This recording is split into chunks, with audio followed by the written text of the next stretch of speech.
Bitcoiners, pre-coiners, no-coiners, new coiners, Swan Force members, welcome to Swan Lounge, a weekly show in which you get to hang out with some of the Swan Team and our friends from the incredibly exciting world of Bitcoin. Now, before we dive in, as always, we are giving away Jan Pritzker's book, Inventing Bitcoin, for free in an effort to spread Bitcoin knowledge. You can go to swanbitcoin.com/free book to claim your copy. We have it in three different ebook formats and MP3 read by our friend Guy Swan over at Bitcoin Audible. All we ask is that you pay it forward by sharing the book with at least 3 friends and family, preferably more. And to all the Swan Force members out there, remember that if you look in your referral dashboard, you will find a link that you can use to send the book to people so that they can get the book and you can get the referral credits. It's amazing. Go do it. Start shilling Bitcoin. That's why we're here, folks. And if you're not signed up for Swan Force yet, I'm so disappointed in you. I was disappointed in you last week, but I'm even more disappointed in you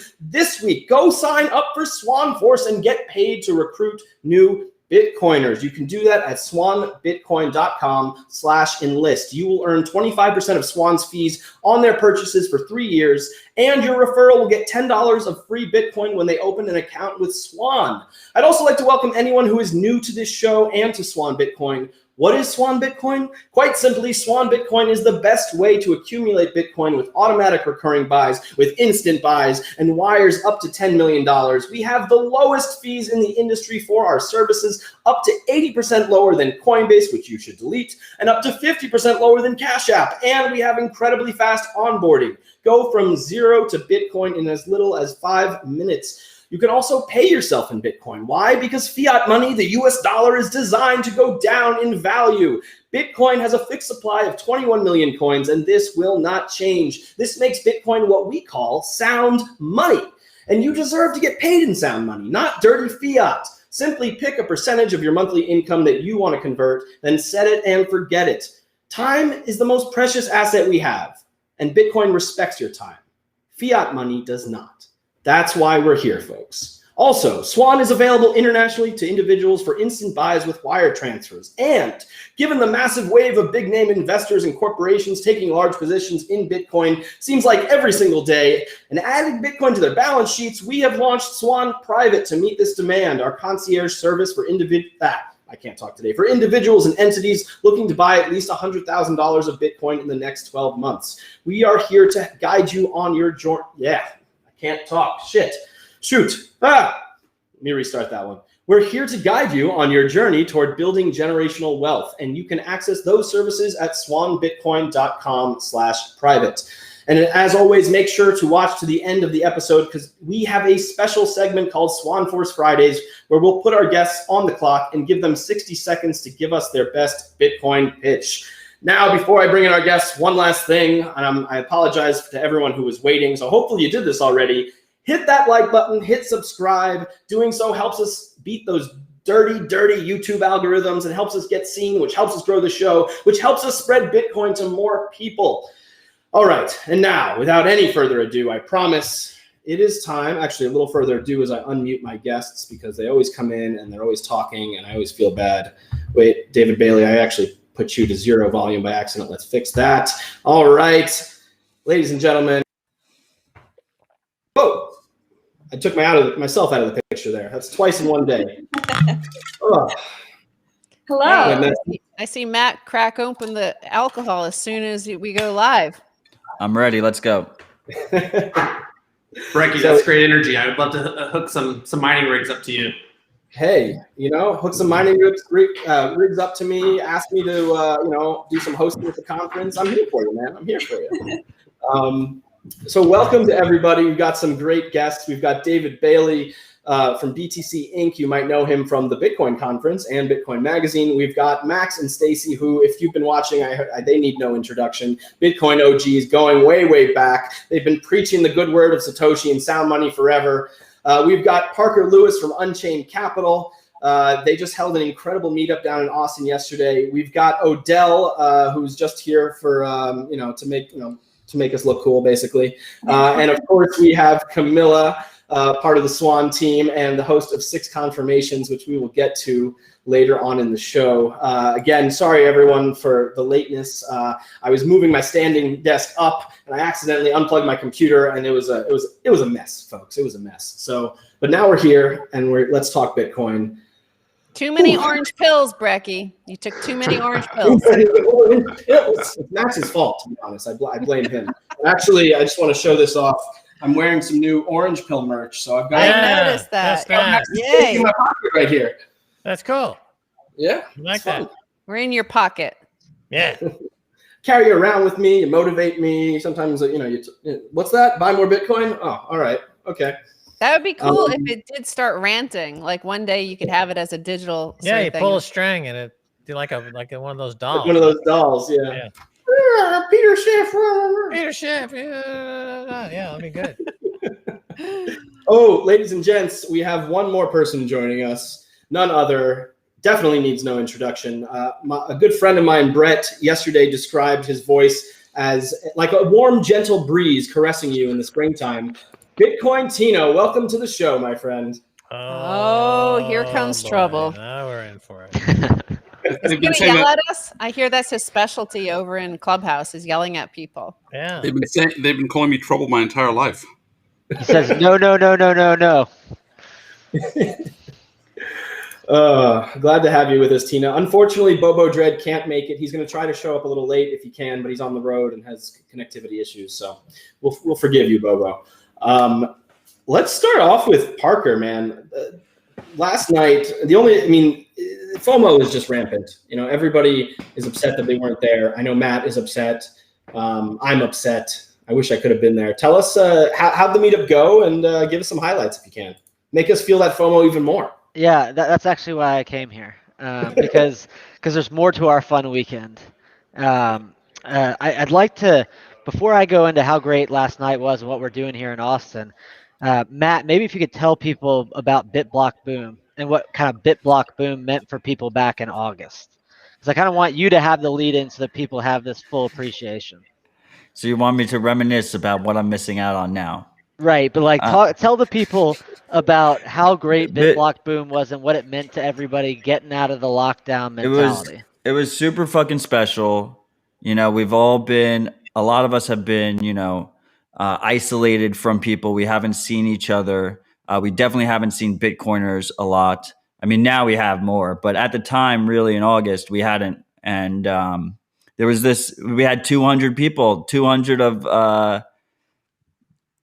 people who had the most FOMO possible and had to come down to Dallas in August to enjoy Bitcoin. And I like to say that was the real 100K party because it was like $10,000 and we all knew it was going to go way past 10K.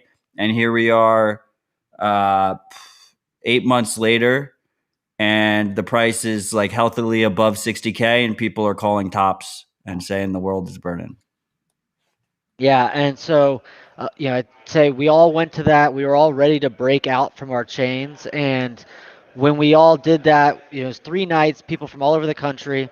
We all needed it. It all told us we were going to be fine. Nobody got sick, or at least to our knowledge. And that when we were on our way back to Austin after that conference, we agreed that we were going to start our meetup in person. It was like 5 of us in the car, Justin Moon, Phil Geiger, myself, Will Cole. There was one other that I can't remember, not memorable. But we started our meetup. We had 15 people in September, more people in October, more people in November. And then, price of Bitcoin is starting to pump. And I start recruiting people for January. I'm like, all right, I'm going to start inviting people from all over the country to Austin because while I'm also building Unchained, I actually want Bitcoiners to come to Austin, and I'm gonna turn Austin into a Bitcoin citadel. So I don't need to build a citadel. I just need to bring Bitcoiners to my citadel. And a bunch of people came in January, and it was about 60 or 70 people. But we had February where a bunch of people were going to come again, but then there was an ice storm in Austin. The one in March ended up being like 2 weeks after that. But then after that, I decided, okay, April, I'm going to start driving FOMO hard, like right out of the gates. Like right after the March meetup, I started like reaching out, DMing people, getting people to sign up to come early. And it kind of like literally, I thought we were going to have maybe 100 people. Last night we had I would say minimum 180 people in our office, and our office is probably built to comfortably have like 30 or 40. And of the 180 to 200 people, at least 50% were from out of town. We had one person from Israel, one person from Germany, but Bitcoiners from all over the country. And it really just reinforces that like Bitcoiners are not going to give up their freedom for anything. We like winning too much. That's what BitBlock Boom was about. I talked about last night about how Gary, and again, it's easier where we look at where we're at today, and we're all super pumped for Miami 2021. It's going to be like BitBlock Boom and what we did last night on steroids. But that just like individual decisions matter. When Gary made the decision to move forward with BitBlock Boom, like that took some stones, and it took some guts for everyone to go. And that when we all made those individual decisions, everyone came out from that being like, all right, we're done with this. Like we're not locked down from a mentality standpoint, and that's what the Austin meetup has been. For all of us that have come, but it's also what we want to send as a signal to everyone else from the outside world. I truthfully, it's a broader message, but it's also selfish. Like I look at myself as I'm stealing Matt's Bitcoiners. Like we had there's day, 20 New York Bitcoiners were down there yesterday. Yeah, and it's a psyop, and I'm psyoping them all, and I'm telling them about it to their We face. had the best BitDevs. We always had the best BitDevs in New York, and you fucking took it from us. Now we do. And it's personal. We're stealing your Bitcoiners because where Bitcoiners are and where Bitcoin are, prosperity will reign. And we're playing a very long game here in Austin. We're playing a long game at Unchained Capital. So we did that last night. We had a Socratic seminar. Ben the Carman, Justin Moon, and Ryan Gentry from Lightning Labs led it. It was about an hour and a half to 2 hour Socratic seminar. Then we went over to we rented out Cooper's Barbecue, which is one of the oldest barbecue joints in Texas, and we got barbecue. Peter McCormick sent us $1,000 to open up a bar tab. Tonight, Josh from New York is hosting a beefsteak. I'm working on recruiting him to Austin.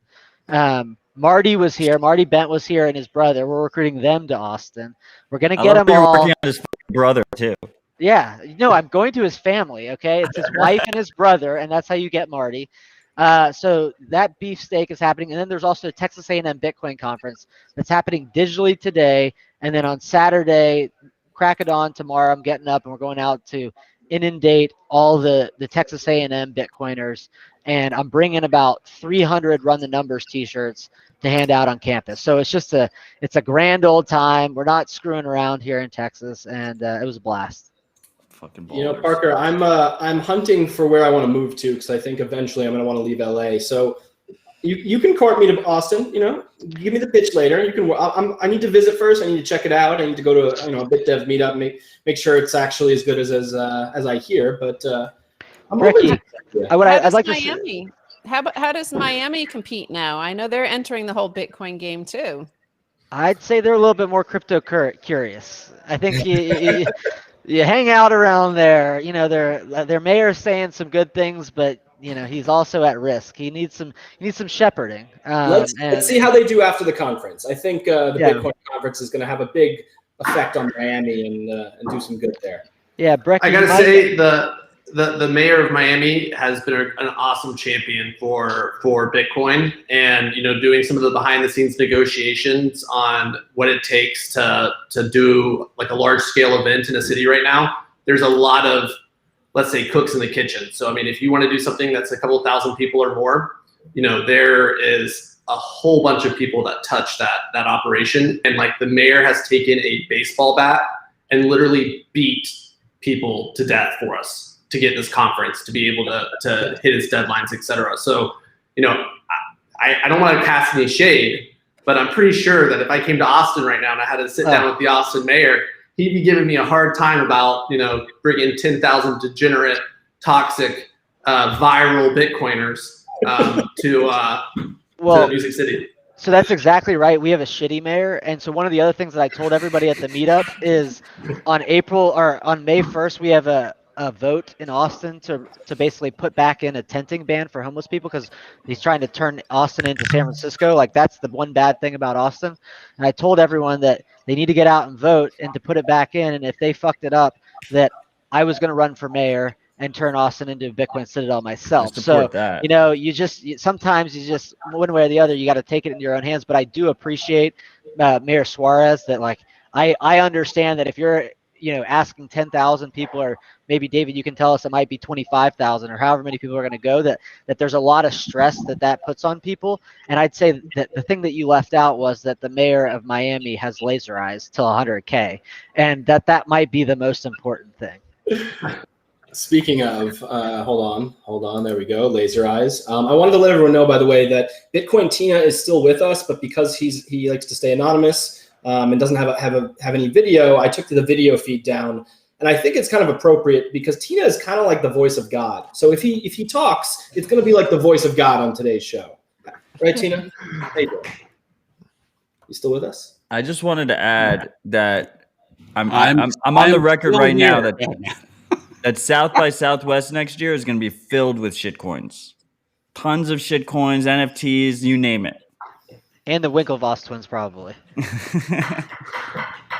No.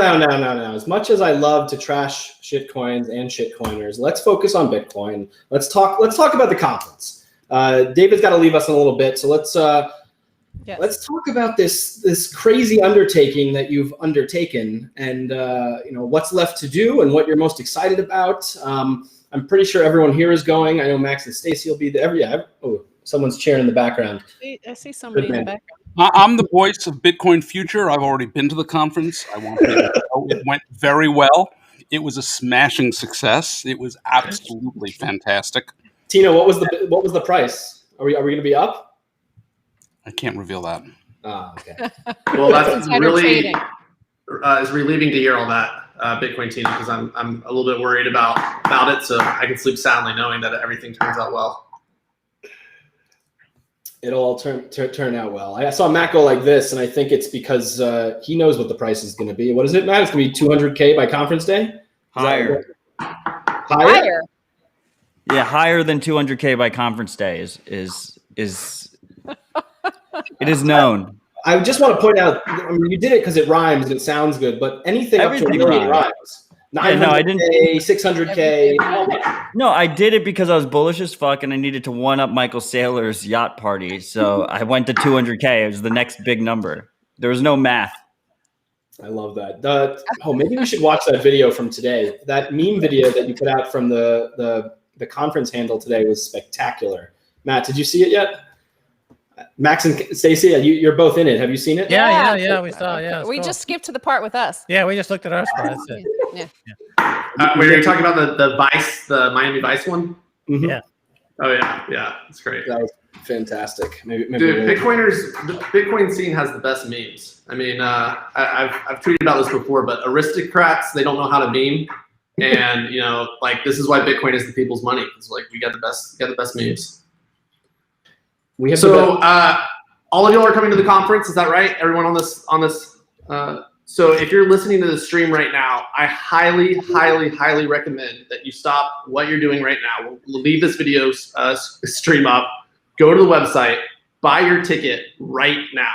I think we just sent out an email, but tonight at midnight, we're doubling the prices of the tickets across the board because, like, this conference is about to sell out. So, you know, people are going to be very disappointed when they find out it sold out a month ahead of time, but we are like 99% sold out on the after party tickets. We're 88% sold out on the whale passes, and we're like 92% sold out on the GA passes. So, like, do it right now. Don't procrastinate. Get your tickets. Check out with Bitcoin or check out with fiat. Probably the smarter move. And yeah. No, Bitcoin has a substantial discount. Yeah, you save like $200 a ticket if you pay it with Bitcoin. So so use Strike and pay with Bitcoin. That's right. And there's there's a MoonPay integration there too. If you don't have Strike, you can convert directly to Bitcoin from fiat. I love that. Quick question. Shoot it. Very, very important question. Not really, actually. By how many times did the tickets that you sold for Bitcoin for like $20 worth of Bitcoin? How much have you made on those? Like, what's the multiplier on all that? That has to be insane. I'm just curious. This is for my personal. Wait, you broke up. What's the question again? You know how you were selling tickets for like $20 worth of Bitcoin 2 years ago? Yes.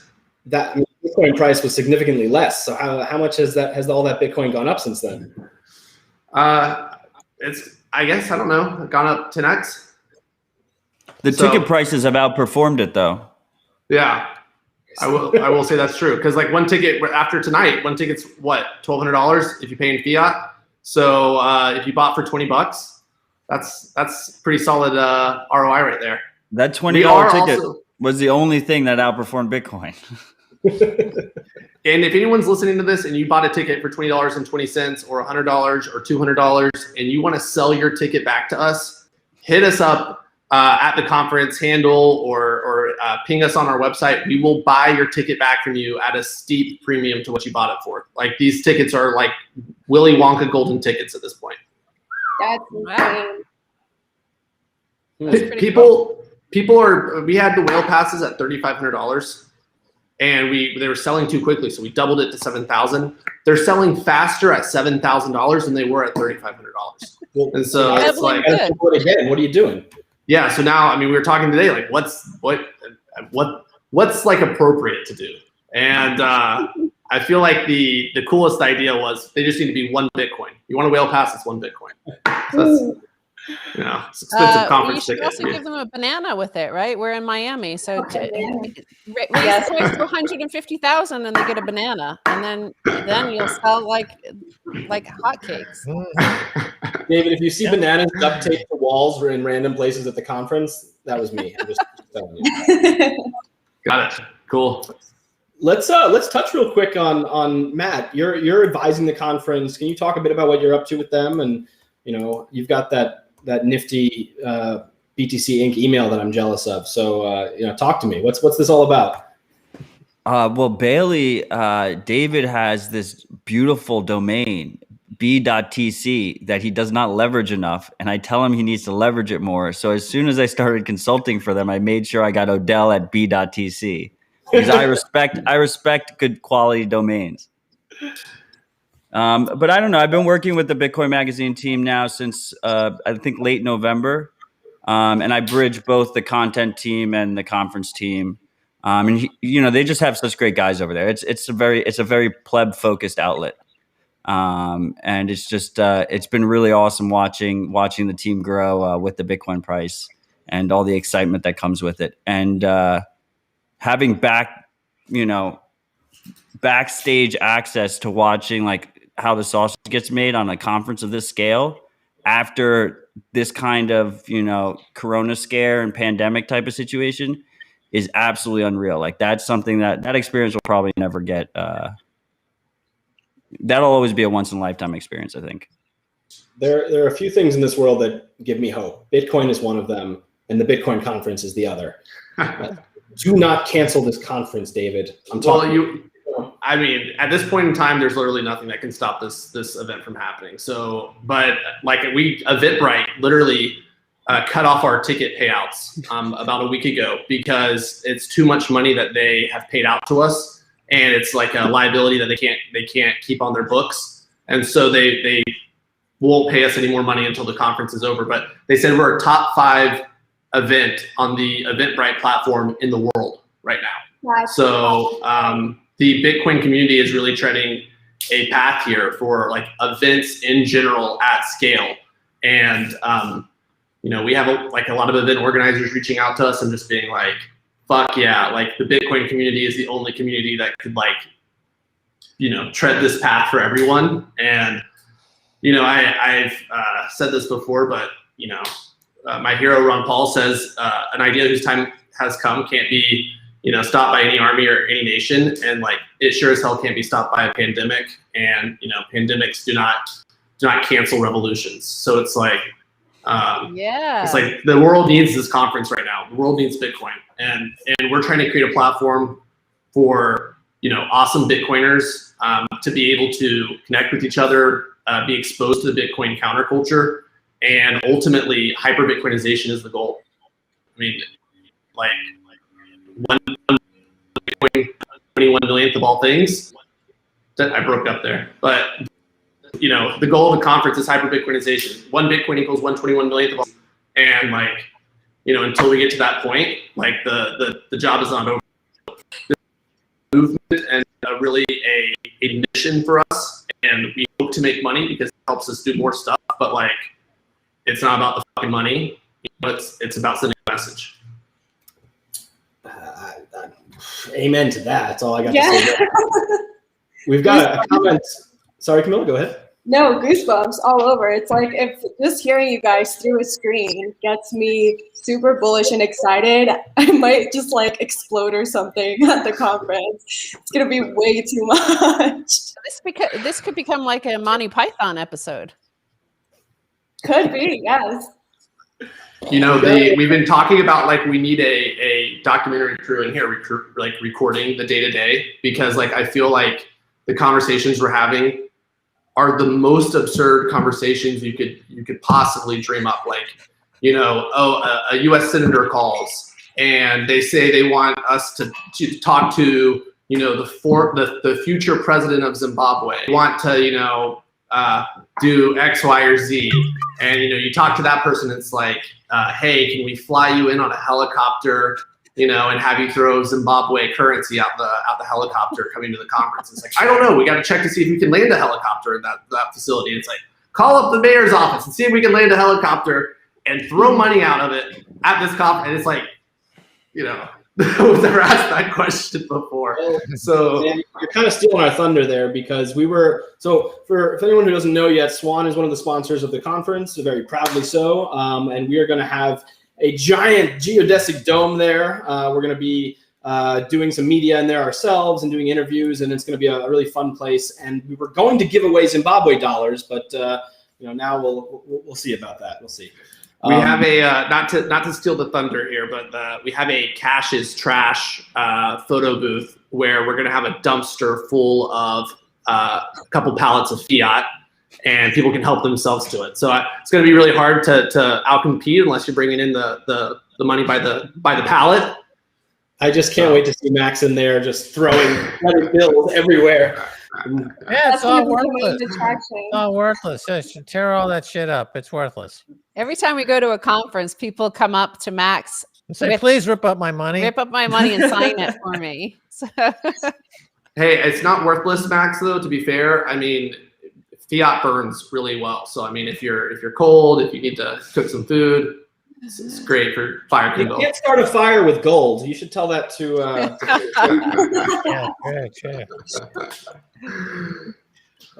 David, you've got about 10 more minutes with us, a little less? Let me see. Yep, that's about right. Well, I got the money gun. Gold does have one use case that Bitcoin doesn't. Tina, tell us. You can throw it at people and it really hurts. Oh, true. Yeah, true. And that just doesn't work nearly as well with Bitcoin. Yeah.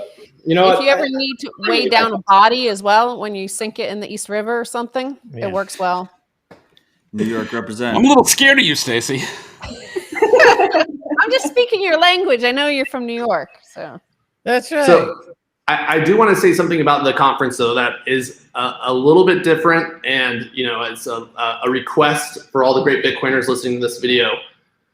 This is we're trying to build the biggest movement possible that really showcases like the roots and the values of the Bitcoin scene, and we're trying to introduce it to as many people as possible. And so, part of that is that we've had to make an editorial decision that this conference is a Bitcoin only conference. It's not a Bitcoin maximalist conference. And the difference in that is we're trying to bring people in to this event who maybe have been exposed to shitcoins or been exposed to other projects. And we're trying to educate them about how they can get involved in Bitcoin, how they can participate in the Bitcoin protocol, how they can, what are the ideas that matter? Why, we're trying to orange pill people. And so everyone who is going to be at the conference, and if you're a Bitcoiner, what we hope that you can do for us is evangelize Bitcoin, engage with people, bring them into the community, kind of show them the path of becoming a great Bitcoiner. like the only way that we're going to be able to stamp out all this other bullshit is if like we can fill the void that those projects are currently filling with Bitcoin. And Bitcoin, you know, I love all of the, you know, the Bitcoin is sound money. Bitcoin is I guess what I'm saying is I don't buy like Bitcoin is limited in its functionality and what it can do.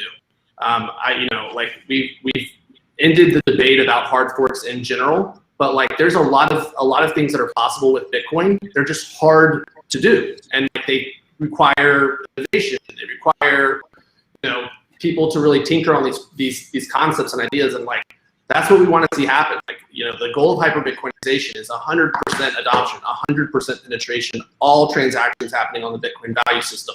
And like, that's not going to happen in Bitcoin's current form. And I'm not suggesting changing Bitcoin via hard fork, but I am talking about like innovating around what the technology can do and how people implement it and use it. And so there's a lot of experimenting to be done. And like, I just don't buy any of this bullshit of like, oh, Bitcoin can only serve this very niche need. It's like, that's like saying math can only do a very niche thing. It's like, no, you build upon layers of math, and like that allows you to eventually go from like adding two stones together to fucking flying an airplane. And it's just like, you know, you have to build upon the technology. So anyway. Yeah, no, yeah, really. I mean, have fun staying poor. You know, that's what I say. I better than that. I actually thought of a good role for Bitcoin Tina, because I know Bitcoin Tina likes to keep his face like cloaked.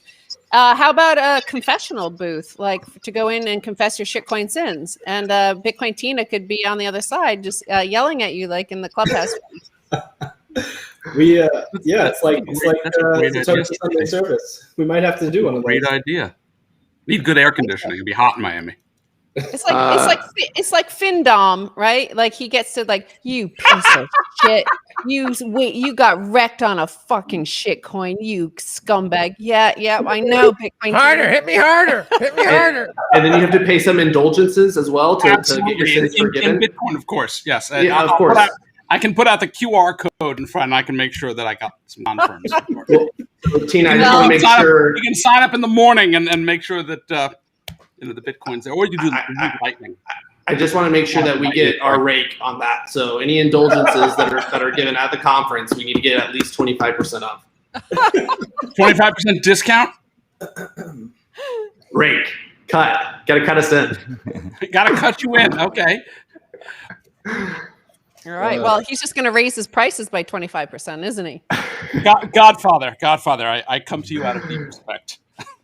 But I would pay for that. I would come in there I want to be abused by Bitcoin Tina. I want to have him yell at me. Works for me. Yeah, even if we haven't bought any shit coins, I would still go just to hear his voice. Yeah. and I will say also that like this event has transformed a little bit into like it's Bitcoin from all angles. It's the cultural movement, it's the political movement, it's the technological movement, it's the financial movement. And so I mean, we have, you know, Tony Hawk, the skateboarder.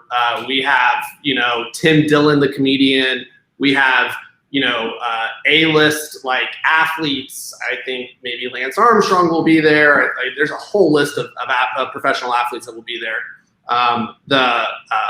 You know, Tony Robbins bought a ticket to the conference the other day. I mean, it's like, it's going to be this crazy fusion of people. I think Tim Dillon is trying to sneak Alex Jones into the conference. Like that's what he said. So like, it's like this, it's the beauty of the, you know, we've described it as we're going to charge Alex South by Southwest, right? meets Money 2020 meets Burning Man. Huh? We're going to charge Alex Jones full price, right? If we catch him. I should play. I got a course. voice message from Alex Jones 2 days ago. I should play it right now. It's pretty funny. Actually, yeah. Can you get us kicked off the air or no? If it won't, isn't he from Austin, Alex Jones? He doesn't care because he knows that anything he says should have gone to meetup yesterday. No, like he gets harassed constantly. Like every new well-known person into the Bitcoin space, they get harassed by the shitcoiners. how about this? We'll give you this money if you promote this and blah, blah, blah. Like you saw that with Joe Rogan. As soon as Joe Rogan mentioned Bitcoin, an avalanche of shitcoiners descended upon him and he got confused. He doesn't know what these sort of people, like he got confused. Dave Portnoy got confused. Yeah. Dave Portnoy is still confused. Yeah, exactly. So how about Jim Cramer sold like half his Bitcoin already? Like he doesn't know what the hell he's doing. And he tweeted about it. So did Ruffer Investment, right? Yeah. Tesla bought Ruffer Investments Bitcoin that like 30K. Actually, people like Kramer selling a little bit now is actually really good. Let me tell you why. So if we don't go parabolic and we just keep going up, which I think we'll do year after year, not going parabolic, the people who sold when we're sitting, at 300,000, 400,000, 500,000, 600,000, they will look back and they will say to themselves, crap, I can't believe I sold that. And then they're going to want to buy back as much as they can afford to buy back. They'll probably buy back more, and they'll be more committed, and there will be stronger hodlers. So it's the pain of loss. As long as you didn't sell your entire position, the pain of loss is usually going to be so great. So if we can keep that evergreen, a little bit of selling to keep the parabola from just exploding upwards, we can have this long extended bull market. We can have it for the entire decade. And so that would really be wonderful because you're going to get that rebuying as people realize that they made a huge mistake selling. And this is what I expect will happen this decade as Bitcoin goes from illegitimate asset to legitimate asset to must-own asset.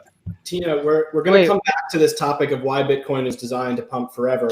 But David's got to go. And before he does, I want to give him 60 seconds to give us his best Bitcoin pitch, unless you're about to tell me that you can't do it and you got to leave. I was just going to say that, Dave Portnoy, Jim Cramer, and Elon, the last three people that have been mentioned, are all about 50-50 on coming to the conference. So I would love to get Jim Cramer and you, Tina, together, and maybe you can talk some sense into the old man. And Bailey's being conservative. Just send him to Tina's confessional booth. He'd have a lot to confess. I don't know. That could be a long meeting. All right, David. So I'm gonna do this with you because you have to go, and then we'll do it with everyone else later. But generally, the way it works is we ask you to tell us who you're going to pitch. It can be your grandma. It could be President Putin. It could be George Washington. It doesn't matter who it is. Tell us who you're going to pitch, and then you'll have 60 seconds to do your best at pitching that person or group or whoever. So if you'd like to think about it for a second, you could also pitch people on why they should attend the conference, but I think they kind of, if you're not going to this conference at this point, come on, folks. Go buy your tickets. Have fun staying for it. What's wrong with you? Yeah, that's right. So I'll just pitch we're a high net worth investor, because that's who we do actually pitch with our fund every week. I'll cut to the juice of the pitch, which is when we're talking and they're saying that Bitcoin is too high risk for them, and they have a very diversified portfolio. They're a conservative investor. The pitch is that Bitcoin is math-based money. And unless you have math-based money, you're 100% all in on political money. And political money is money that you're entrusting the shit show that's happening in Washington, D.C. to be good custodians and managers of your money. And would you ever trust a politician in D.C. to choose which stocks you're going to invest into, or to choose your investment strategy? Hell no, you would not. So why are you entrusting them with your entire portfolio that's denominated in political money? How can you sleep at night when you're 100% all in on political money? Shouldn't you have at least 1% or 2% of your resources in math-based money? So you're not as diversified as you think you are. Oh, wow! Right, exactly. All right. On that note, I'm going to sign off. I look forward to seeing everyone in Miami. It's going to be fucking crazy. I promise you, you will never have been to any event like this before. And if we don't get arrested and we don't burn down the city of Miami, we're going to take this show on the road. So join us Let's make some history. Let's chart some new territory. Let's have some fun. Is that ship going to sink with us all on it? The boating accident, you mean? The planned boating accident? Is that for the boating accident? Oh, did we lose that? That's an extra service that we charge for. You know, I've always wanted to start a company that the everyone invest into the company. We get, it's like an intentional hack. We lose everyone's Bitcoin, and then we like your Bitcoin back to you low key. And it's like, you know, we take a 5% rate or something. It's like, we lost it. Look at this big major headline hack that happened. Anyway, all right, guys, been good. Catch you later. Ciao. Thanks for joining us. Been trying to get Rodolfo into that game.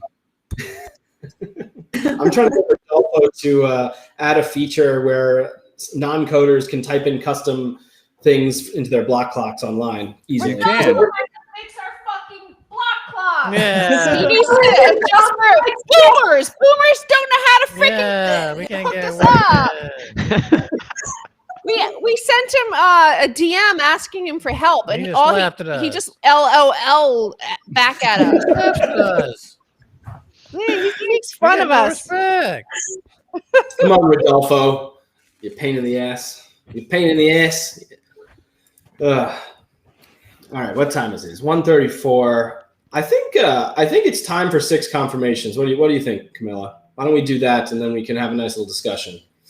Yeah, let's All do right. it. So for our guests who are joining us and to anyone who's new, 6 confirmations is a new segment from Camilla. We're going to go over 6 of the week's top headlines, and then we're going to get our thoughts from our guests. So to our guests, take a little break, sit back, relax, and we will see you shortly. All right.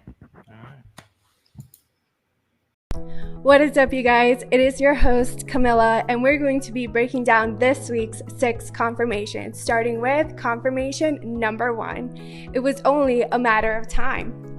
Time Magazine, one of the most recognizable publications in the world, will now be receiving some payments in Bitcoin. What's even more bullish is that just like Tesla, they won't be immediately converting that Bitcoin to fiat. These news came from Grayscale CEO Michael Sonnenschein when he tweeted the following. Thrilled, Grayscale is partnering with Time on a new video series coming this summer explaining the crypto space. Equally as important, Keith Grossman and Time have agreed to be paid in Bitcoin and will be holding BTC on their balance sheet, a first for our media partnerships. Time President Grossman retweeted the news, blessing the partnership over Twitter and making it publicly official. Confirmation number 2, Bitcoin hits new all-time high above 63,000 ahead of Coinbase debut. After struggling to break the 59K mark, Bitcoin surged to a fresh record high of more than $63,000 this past Tuesday. This fresh record high hit as investors awaited the highly anticipated stock market debut of Coinbase.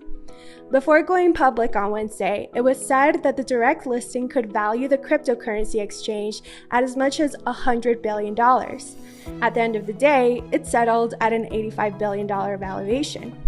Although many looked at this debut as a time of celebration, Bitcoin Twitter shifted the conversation towards #DeleteCoinbase, as many plebs try to bring awareness of how Coinbase is actually an enemy to Bitcoin and is incredibly misleading to newcomers when they come into the new space and are targeted with marketing around other altcoins.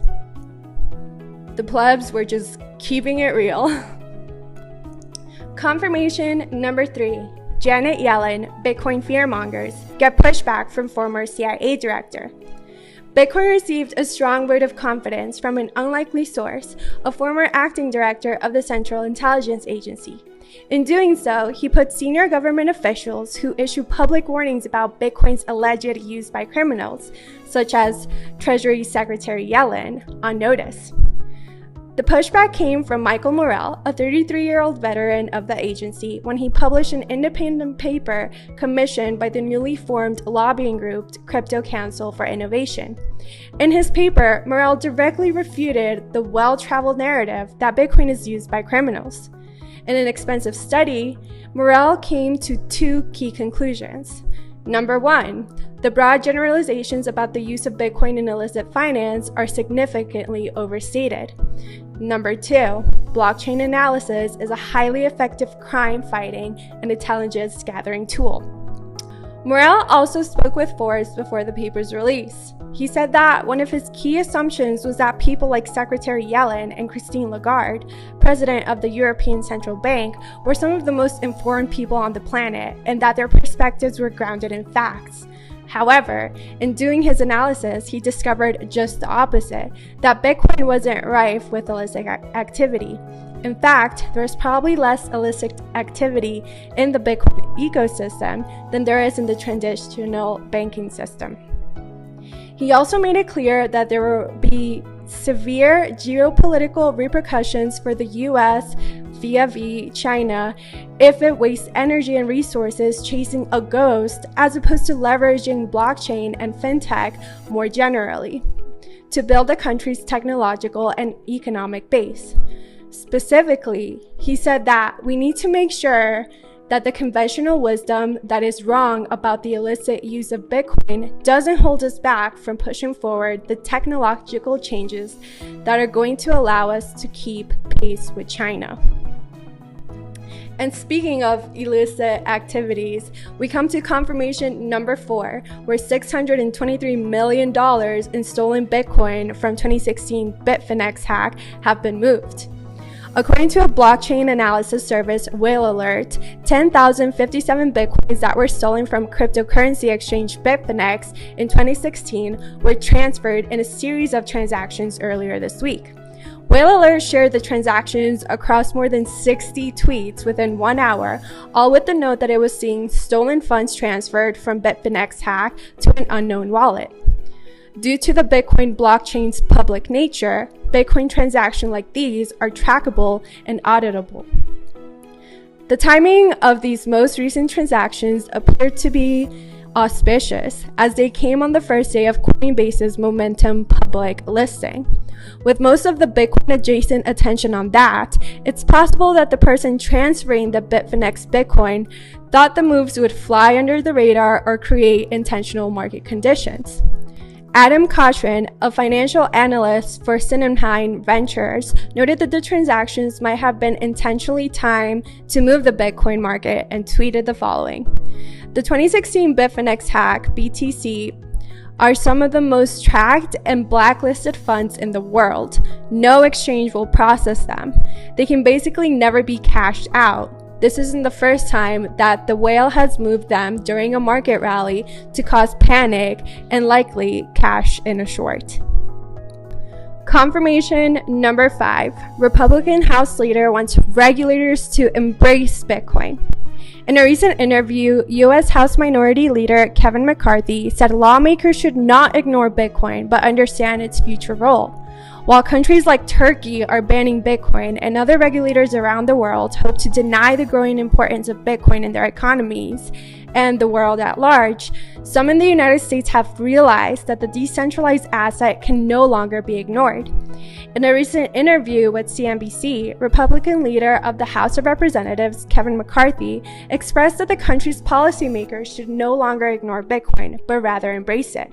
They tried to ignore it to make it go away, McCarthy said of frequent Bitcoin critics like U.S. Secretary of Treasury Janet Yellen and CEO of JP Morgan Chase Jamie Dimon. They should not ignore it. This is something that those who regulate, those who are in government that make policy, better start understanding what it means for the future because other countries are moving forward, especially China. I do not want America to fall behind. I want the next century to be ours. That's why I want to look forward, not backwards, and keep my head in the sand. And it looks like this sentiment continues to thrive with others as well. The U.S. Secretary of Exchange Commission's Hester Peirce recently articulated, lawmakers cannot ban Bitcoin, though they can make it difficult to utilize. That means that embracing it and creating an environment in which the US can thrive as Bitcoin grows is the superior option. And last but not least, confirmation number 6. First Bitcoin ETF in North America reaches $1 billion in assets. Less than 2 months after launching, the first North American Bitcoin ETF already reached $1 billion in assets, according to a statement from its issuer. The product from Toronto-based Purpose Investments, ticker BTCC, has seen massive interest in investors' clamor for crypto exposure, specifically in an exchange-traded fund wrapper. Although Europe has several crypto funds that effectively worked like an ETF, this is the first anywhere to carry the ETF label. In the first trading day in February, more than $165 million worth of shares were exchanged, a huge start for a fund in the much smaller Canadian ETF market. Its quick cash accumulation underscores the intense demand for Bitcoin products as US issuers line up to win approval for the first Bitcoin ETF in the USA. At least 8 firms, including Vanek Associates Corp. And WisdomTree Investments, now have live applications with the Security and Exchange Commission, despite regulator reluctance to approve the strategies. And that concludes this week's 6 confirmations. Until next time. Responding. I hope you all noticed the Nick Carter reference there. I need to do my pick. I haven't done one yet.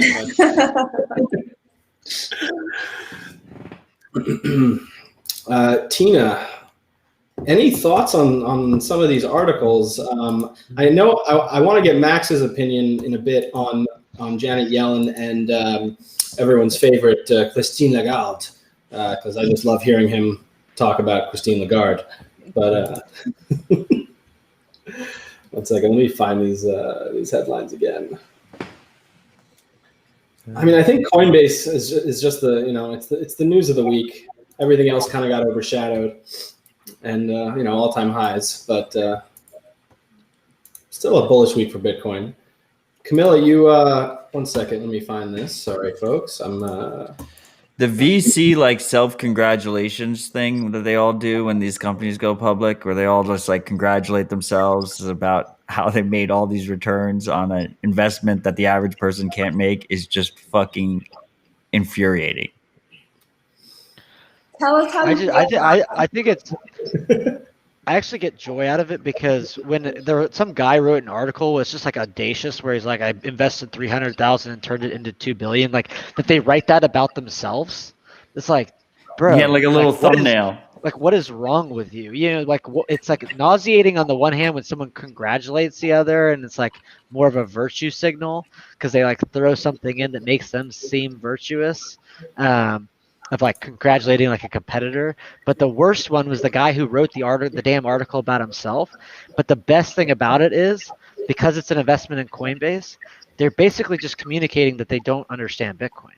And so they're always going to have all this money, at least for now, but they're never going to have as much wealth as us because they care about, and it's going to kill them that they didn't actually grok Bitcoin when the plebs did.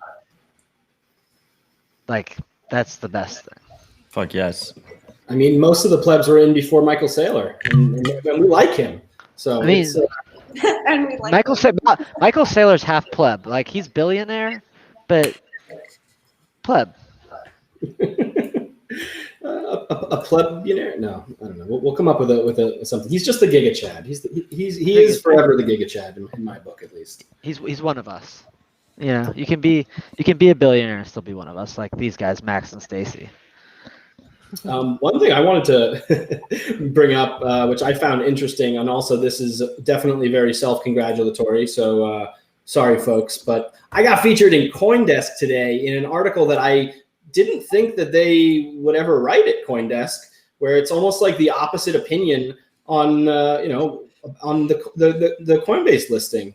I had this tweet that I said Coinbase is not based at all, and none of you retweeted it. Thanks for that, Matt.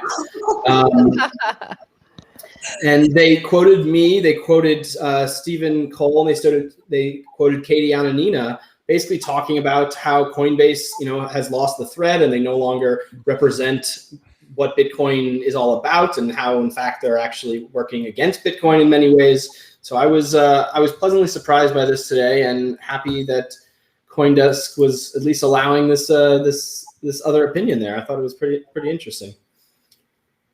But I don't know. We'll see. I mean, the Coinbase listing, I think, is overall bullish for Bitcoin, right? I think most of us think that, but I don't know. We'll see if Coinbase remains the enemy of Bitcoin that they are in the coming years. I don't see them changing that, to be honest. I don't know if anyone has any thoughts, but yeah, I don't think Matt agrees. Coinbase, fuck them. Yeah, yeah, he agrees. I think that Bitcoiners might have been a little bit too salty about it, though. We just let them do their thing. They can have fun staying poor eventually. I don't think my feed was just inundated with Coinbase stuff. I signed off basically that day. I just did not participate on Twitter that day. It was a very bittersweet there's a day. split, right, between Silicon Valley and Bitcoin plebs, right? So Silicon Valley is not really Bitcoin friendly, and as Dan Held does a good job kind of describing this, that Bitcoin was born whole essentially, and that doesn't help Silicon Valley. They're very trendy, they're very faddish, they want to do a lot of shit coins, they want to hire programmers, it's very clannish in that way. So with Coinbase is very much a Silicon Valley product, a company, and the people bragging about their returns are all Silicon Valley VC people.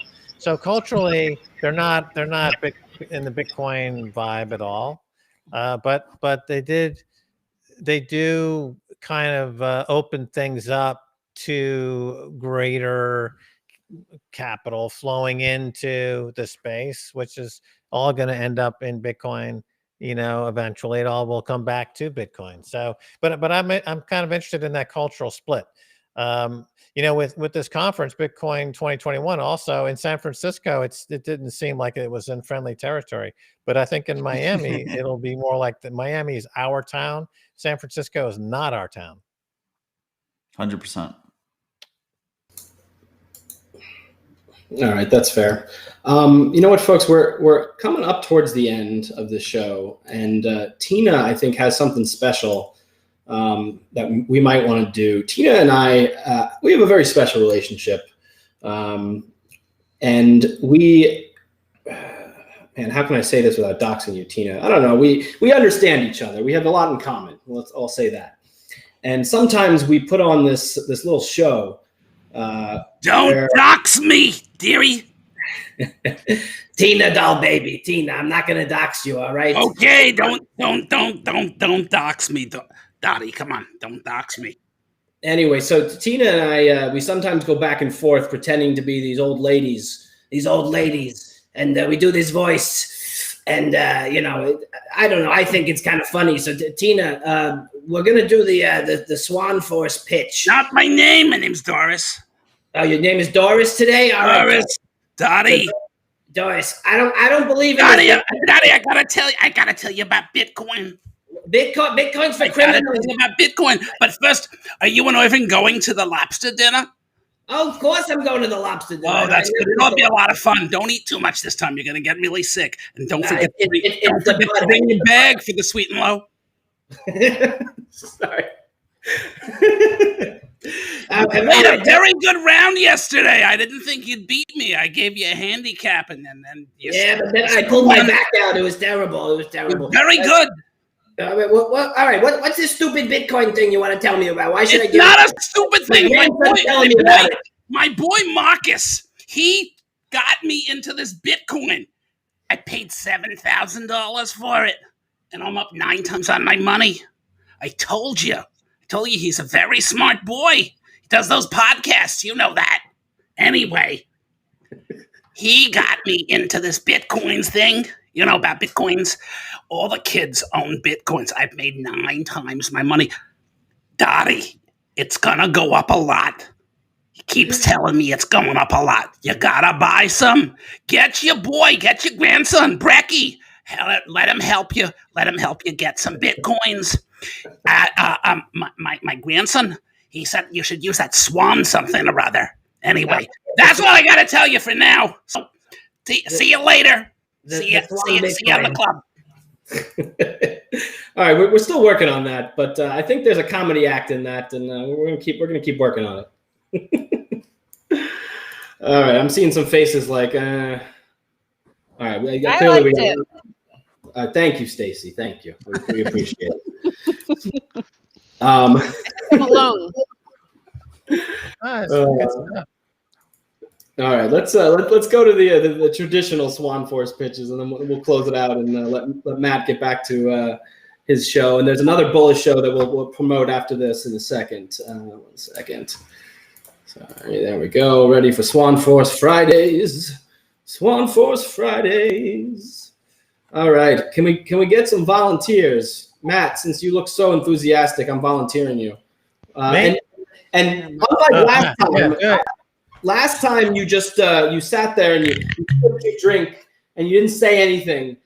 You can't do that this time. All right, we're gonna hold on you until you give us. That was a great pitch. That was for Greta. Greta would be up like 7x if she listened to that pitch. No, not that one. The one before that. That one was good. What was the one before that? You sat there with your drink and you sipped. And you didn't say anything. You just waited till the end of the 60 seconds to run out. Greta should have some better friends. I just think if it takes me a minute to convince you to buy Bitcoin, then you're already a lost cause. That would have been a good pitch. All right, let's. That was good. That was powerful.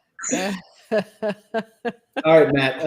Let's say I'll come up with a situation for you. Let's say it's very Satoshi-like. It's very Satoshi-like. Yeah, sorry, I don't have time. Just go listen to my podcast, or Citadel Dispatch. Come on, Matt. Pick somebody you know who's still on the fence, and pitch them. You got to know somebody. Okay, I'm gonna pitch Dave Portnoy's audience. Okay, I love this. All right, in 3, 2. Not Portnoy, but I'm pitching his audience. Got it.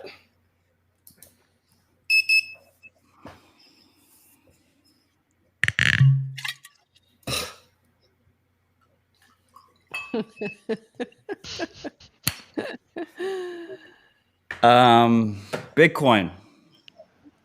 It's designed to pump forever. It is quite arguably the best money we've ever had. While your boy Dave continues to play silly games and win silly prizes, we continue to accumulate the hardest money that has ever existed. You should consider accumulating it with us, and together we will make sure that Dave swabs all of our decks and he can have fun staying poor.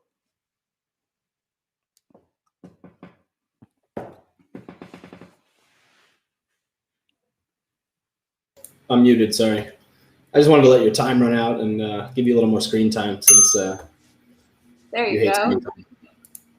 Iconic. Parker, I think it's his signature to just like pour himself a drink and just like that's when you know it's going down. All right, Parker, I'm going to throw you into the hot seat because I'm selfish today and I really want to hear your 60-second Bitcoin pitch. Who will you be pitching today? I don't know. How about this? Why don't you give us the 60-second Austin pitch? Why a Bitcoiner should move to Austin and buy more Bitcoin. Okay. All right. In 3, 2, 1. Everyone should move to Austin, Texas, because everyone else in the United States has proven to be batshit crazy. And all the Bitcoiners are coming here, and the place that's going to have the greatest prosperity is the place that has the most Bitcoin, which will be Texas in general and Austin. The reason why you should own Bitcoin is because there will only ever be 21 million. If Bitcoin enforces credibly its fixed supply of 21 million, it will be the global reserve currency. It will obsolete all other money. And if you understand the asymmetry that's inherent in that, then you have to own Bitcoin. And if you don't, then you are not just going to have fun staying poor, you're going to have fun getting poor. And your society will as well. So please join us. And if you don't, have fun staying poor. Boom. Love it. All right. I love how serious his face is. It's just like, yes, this is dead serious stuff. That was great. All right. You know, Max and Stacey, I'm not going to let you get away with a 2-for-1. We need 2 pitches here. I need one from each of you. All right, I'm ready. Who are you pitching? President of the United States.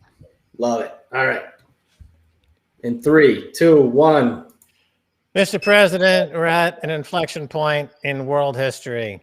Back in the 60s, John F. Kennedy launched a campaign to put a man on the moon by the end of the decade.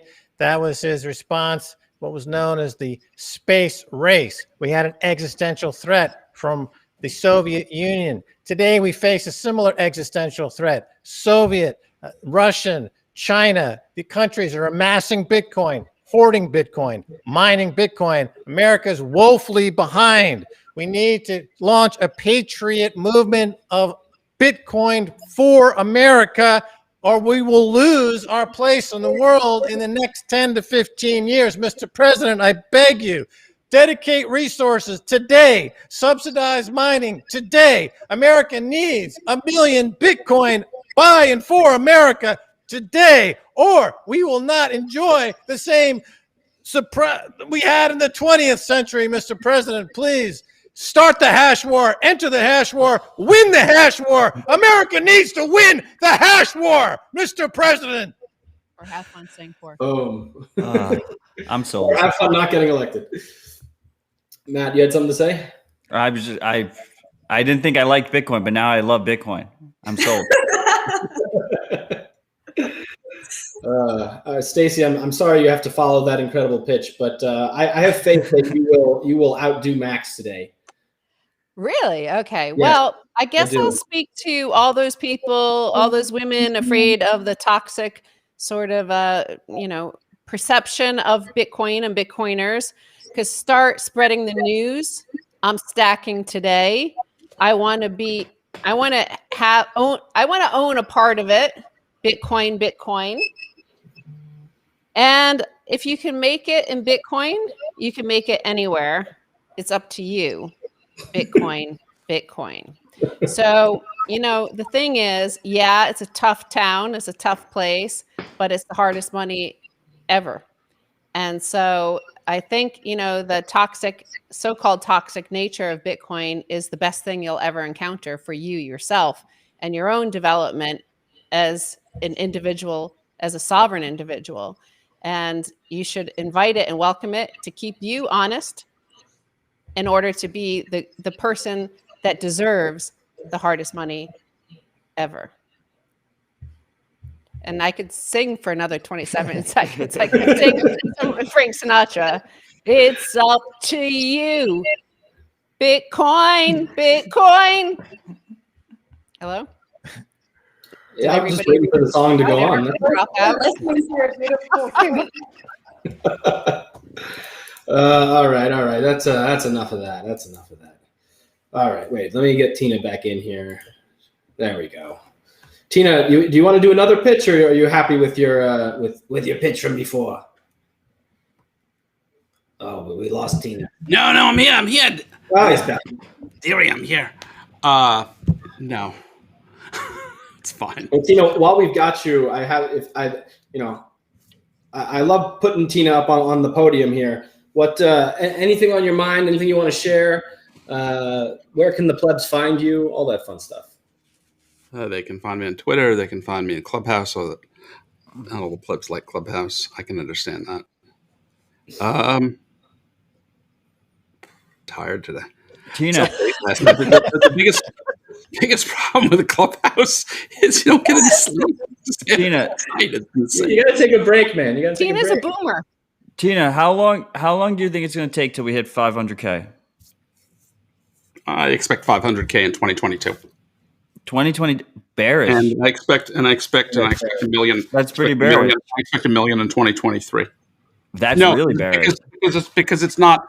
I don't want a parabolic move. You see, I want it to go up and pretty much. No one stay cares up. what you want. Bitcoin doesn't give a shit. What I want counts. So there's no way that it ain't gonna crash. It ain't gonna crash this time around. It's gonna go up. Correct. This time is different. Famous last words. It's gonna go up and correct because the framing is wrong. Because it was an illegitimate asset. There were not people around with big money to buy any dips in the last decade.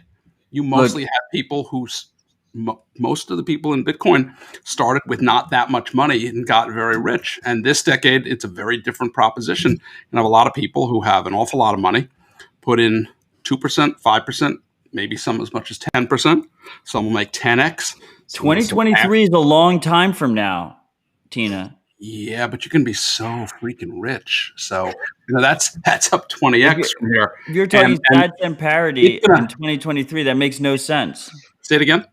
It makes no sense. You're either too bearish or why? Because it's going to end up being about 5 million in 2025. We either get the that's not good enough for you.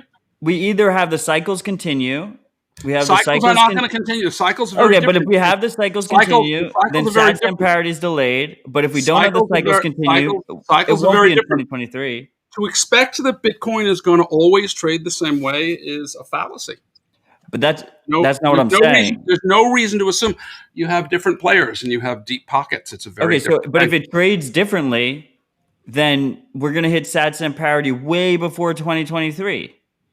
I guess so your logic makes no sense. What? I guess we're going to find out. I guess we're going to find out. When Bitcoin passes 500K this fucking year, I expect all the plebs. I expect all the plebs to give you fucking shit for being too bearish. I expect it to close the year between 2 and 250. Next year, it'll close the year between 5 and 7. The year after, you fucking bear. 1.1. The year after that, it'll close the year at about 1.9, 2.5. Year after that, I'll get to the 3 to 5 range. I think that's perfectly fine. It's a very humble prediction. I know. Well, I'm talking in 2018 dollars, so it may be higher. We never touched on the topic in the title of the stream. Always leave wiggle room. Never predict both price and date. I mean, we got you, Tina. You said no 500K this year. We got you. Oh, and you're right. I'm gonna feel so bad if I'm. It's gonna really sting. We're going to have a Game of Thrones scene down in Miami. Shame on you, Tina. I want to see $1 million Bitcoin in 2023. That's what I want to happen. And I want to see $5 million Bitcoin in 2025, 2026. The Tina I used to know was a perma-bull. He wasn't this bearish bullshit. I don't know what happened to you. I just dramatically increased my price predictions. What are you talking about? I'm talking about 5 million in 2025-ish. Bearish. I was talking about 2030.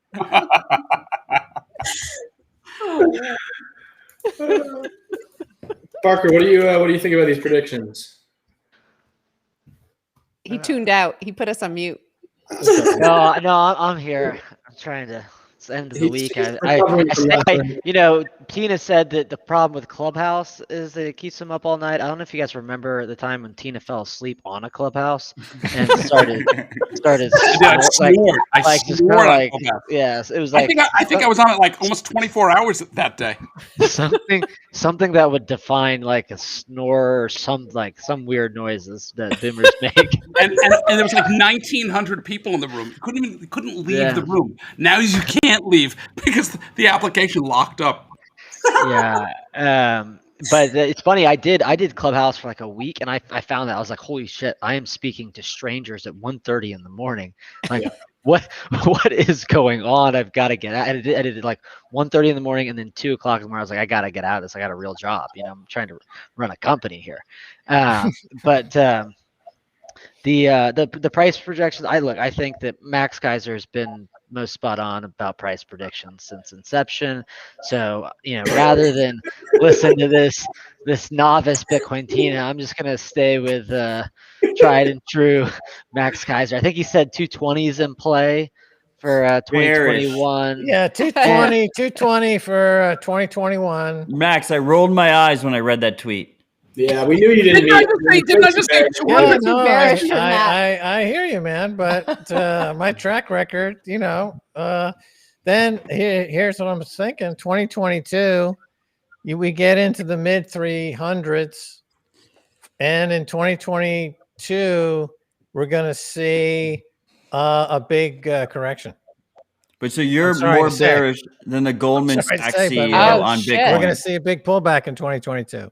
After I see. Yeah. Sorry, folks, but this is what my analysis sees. No, I was actually going to say that without even knowing that that's what Max thought, I concur with Max. How big a pullback? I think that there is something to human psychology until the forever cycle, which I'm not sure that this is, that human psychology will cause people to flip out when Bitcoin gets to like 100K, and that human psychology will cause all this liquidity that's forming. Think about it. When Elon Musk is buying $1.5 billion of Bitcoin, who is he selling that to? Who is he buying it from? He's buying it from shitcoiners. Shitcoiners are going to panic when Bitcoin hits 100K, and they're the ones who are going to send it up to 220. And that's going to cause basically the price to outpace the Bitcoin's ability to form liquidity. And Bitcoin creates weak hands in bull cycles, right? The guy who bought Bitcoin at 30K feels like a hero. He's never lived through hard times. Mm-hmm. All right. Bull markets create weak men. All right. Weak men create hard times. It's human psychology. Yeah. Plus, but you're all just a magnitude off. I think the derivatives market's going to be very well developed, and we could see a big raid from large funds who crash the Bitcoin price for profit. They can crash a country like Greece. Well, I saw that firsthand in 2008. They can crash countries if they feel like it. And in 2023, at Bitcoin in the 330 to 340,000 per coin range, I think there's going to be a huge temptation to organize a huge crash in the price and make some money on the short side. So let me ask you, Max. Does that mean the central banks are going to have sensible policy in 2022 and 2023? No, it's not about suddenly there's going to be a rational policy on the central bank level. This is more about the mercenary, independent global hedge fund market that will have by then a lot of Bitcoin as well. They'll have a lot of derivatives. They'll have I think the wherewithal, the path of least resistance would be on a massive attack, a bear attack on Bitcoin. I can see that developing in 2023 after this enormous uninterrupted bull cycle. I can see something like that developing in 2023. I think it'll be hard to knock it down more than 40%. Okay, but that's a huge pullback. I'm not saying it's not for Bitcoin. Would be a huge pullback. That's like I can do that on my head. We can do an 80% pullback, and we're still more bullish than Tina. They're going to get crushed with a 40% pullback because there'll be a lot of leverage players, of course. The BitMEX is gone, but there'll still be a lot of people on margin buying on leverage, and even a 10% pullback might going to wipe them out 100%. So you get a 40% pullback. It's going to be panic. It's going to be flood the streets. But Max, how do you live with yourself? Max, you're the forever Bitcoin bull. How do you live with yourself being more bearish than Guggenheim, Goldman? Like, how can you be more bearish on Bitcoin than them? Like, how is that happening? Well, those guys are very, very late to the party, and they're not getting like firsthand research. It's all derivative research, and they don't really come to this with an understanding that a lot of us come to it with. And they're also it's very fast money, and they can move in and out of markets very, very quickly.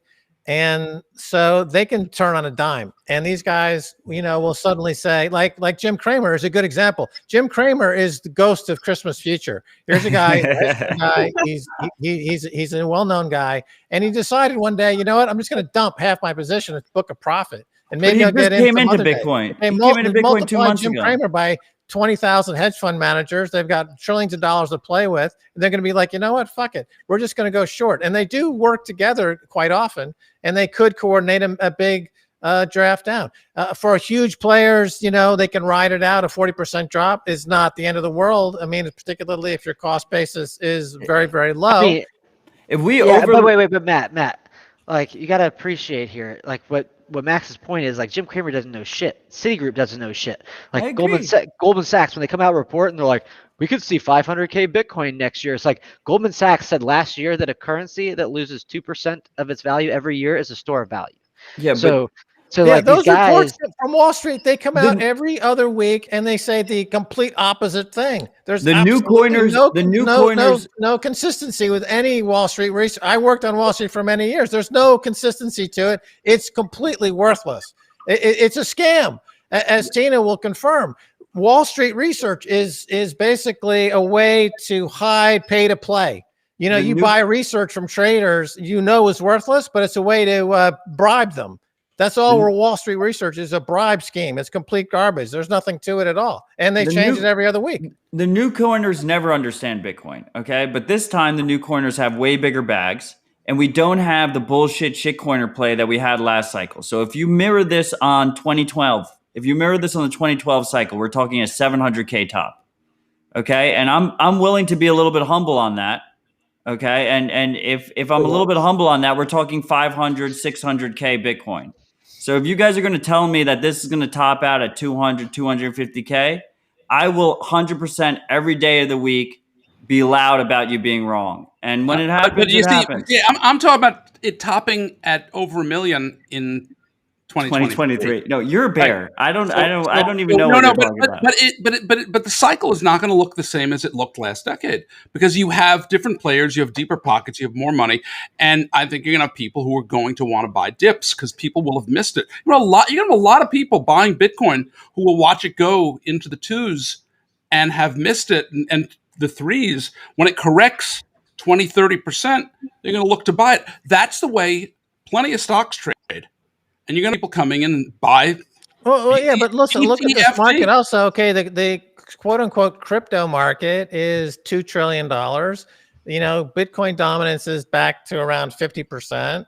And the speed and volume of these new products is really breathtaking. So the central bank digital currencies, yeah, they're crap, but there's going to be trillions and trillions of them out there. And all that's going to be competing for the same pool of capital, call it $100 trillion, $150 trillion worth of investable capital. And there's going to be a lot of FUD surrounding the Bitcoin, as there always is. And there's going to be a lot of pressure for people to buy alternatives.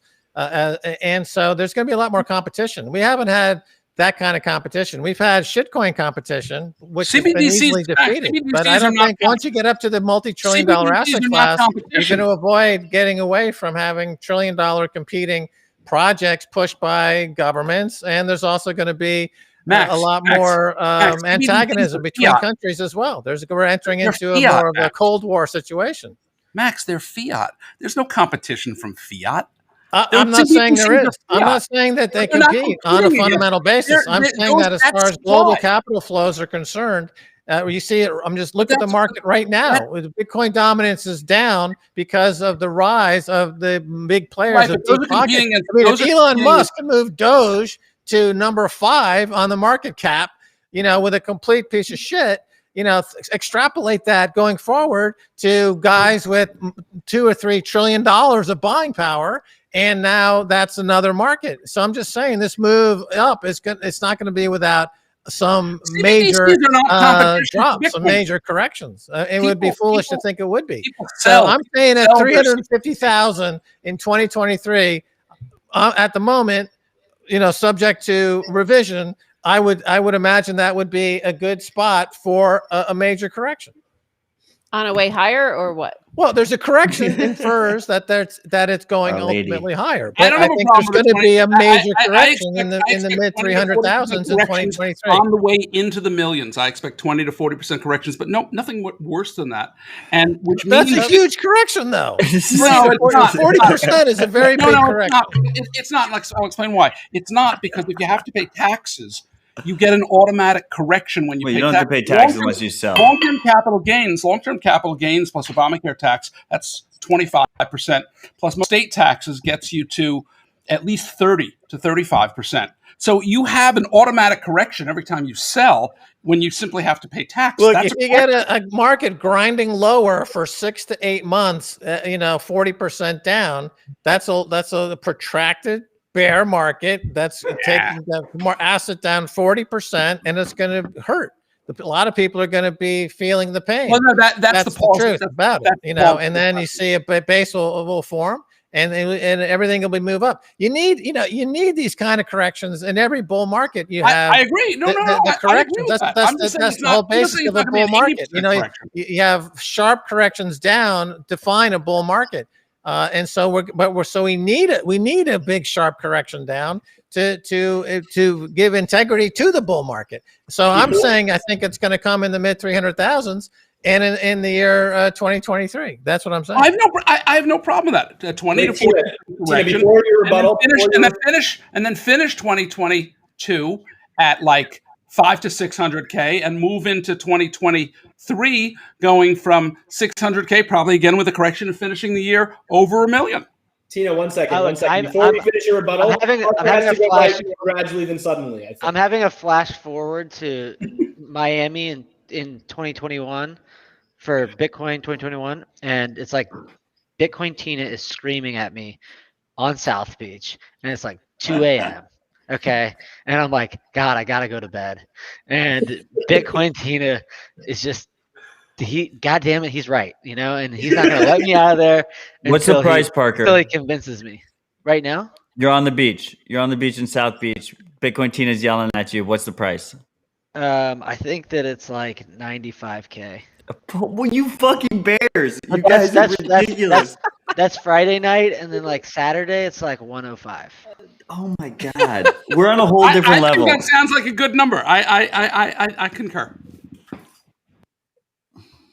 Whole different level. We're just in a whole different stratosphere. Fucking stack as many sats as possible. Anyone who's listening to this, you just need to accumulate as much Bitcoin as possible. This is going to happen way quicker than people think. Even like the largest bulls ever who are just surrounding me right now. They're just all fucking bears. Well, I have no idea. You heard my pod, the hardest right? trade. I mean, I made a prediction in 2018 that at the end of 2020, we'd be at 28,000. So I was off by a few $100. So then at the end of that year, I said in 2021, we're going to achieve 220,000 per coin. That's a big move. From 28,000 to 220,000. That is a very big move. And if you can capture that move, on top of all the moves you had since 2011, in our case, you're compounding at a spectacular rate. So there's nothing wrong with 220,000 in 2021. That's a very bullish coin price. We're talking half the valuation of gold at that point in the $4 to $4.5 trillion market cap for Bitcoin. We're going to blow past silver in the next week or two. So silver's dead. Silver's gone. Bitcoin is bigger than silver. So then we firmly put our sights on gold. And by the end of this year, we'll have achieved half the valuation of gold. So you're talking 220, 230,000 per coin. Then from there, you got your sights on, is Bitcoin going to get into gold? You see FOMO. You see a hockey stick up to 330, 340. Then you get a fucking correction. That's going to be painful. Take us down maybe 40%. But that's the way markets work, and then we'll start building up a base up toward a higher price from there. I'm totally good with that. You're damn right. You're good with that, Tina. You're damn right because it makes sense, and I'm track record is impeccable, and I've never been wrong, and I say it, and it's true because I'm totally good with that, Max. I'm totally good with that. Violent agreement. Matt, you were going to say something. And by the way, hold on. His call was awesome. He called it so freaking close. I couldn't believe how good Max's call was last year. Guys, I think that's a great note for me to sign off. There's nothing wrong with these numbers. Everyone's going to make a spectacular amounts of money. The people who are calling the top at this moment are dead wrong. By this event in Miami.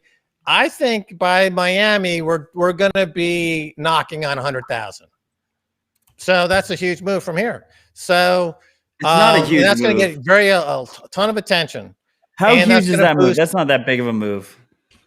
It's a big move from Have you- 60,000 Max, 60,000 to 100,000. I mean, remember, Max. you're talking about a half to three It's- quarters of $1 trillion. You know, these are big numbers. You know, it's a smaller move. It's a smaller move percentage-wise than what Dogecoin has done today. Yeah, but it can't really. That's a small Today. potato. Small They did potatoes. today. It's worth $40 billion. It's a piece of shit, and it's all Tiny. It's a tiny market. It's easy to move tiny markets. It's a pink like shit that. garbage, man. But It's you like, know better than anyone else. As soon as this chip starts running, no one sells. Like everyone fucking just holds it in. Yeah. Who's selling? Who the fuck is selling right now? Not us. Not my friends. Nobody. some marginal hedge fund players who are just trading. No one's right? selling. But There's they're no Bitcoin to be had. The sad squeeze is just getting started. It's going to be fucking insane. It's going to be absolutely insane. And I disagree with Tina that like this is a new paradigm and we will not have dips. Matt, but you guys are just all just a magnitude off. Matt, I didn't say no dips. I didn't say no dips. I said the correction is going to be much smaller. Is what I said. Well, to me, dips are greater than 60%. No, that's not a dip. That's not a dip. It's 5 to 10%. That's a dip, right? That's a correction. That's a day. 5 to 10%. That's a day, Bear Max. market is 20%, but everything in Bitcoin is 2x. So a bear market in the stock market at 20% is 40% in Bitcoin, right? And in a crash in the regular market might be 40 or 50%. It's 80 to 90% of Bitcoin. We've had 3 of them. I've lived through all 3 of them, right? So that's the Bitcoin crash. Now, are we going to get another 90% Bitcoin crash? Probably not. I think 40% is going to be the biggest drawdown we see going forward. Tina, what are your thoughts on that? It's what I've been saying. Yeah. What I've been saying. We're in agreement, Max. But then right. I think we are. Yeah. I agree with you. Then we close out. But then we close out 2022 probably in the 5 or 6 range, and then we go into 2023, and I think we can close out near $1 million, which I'm good with.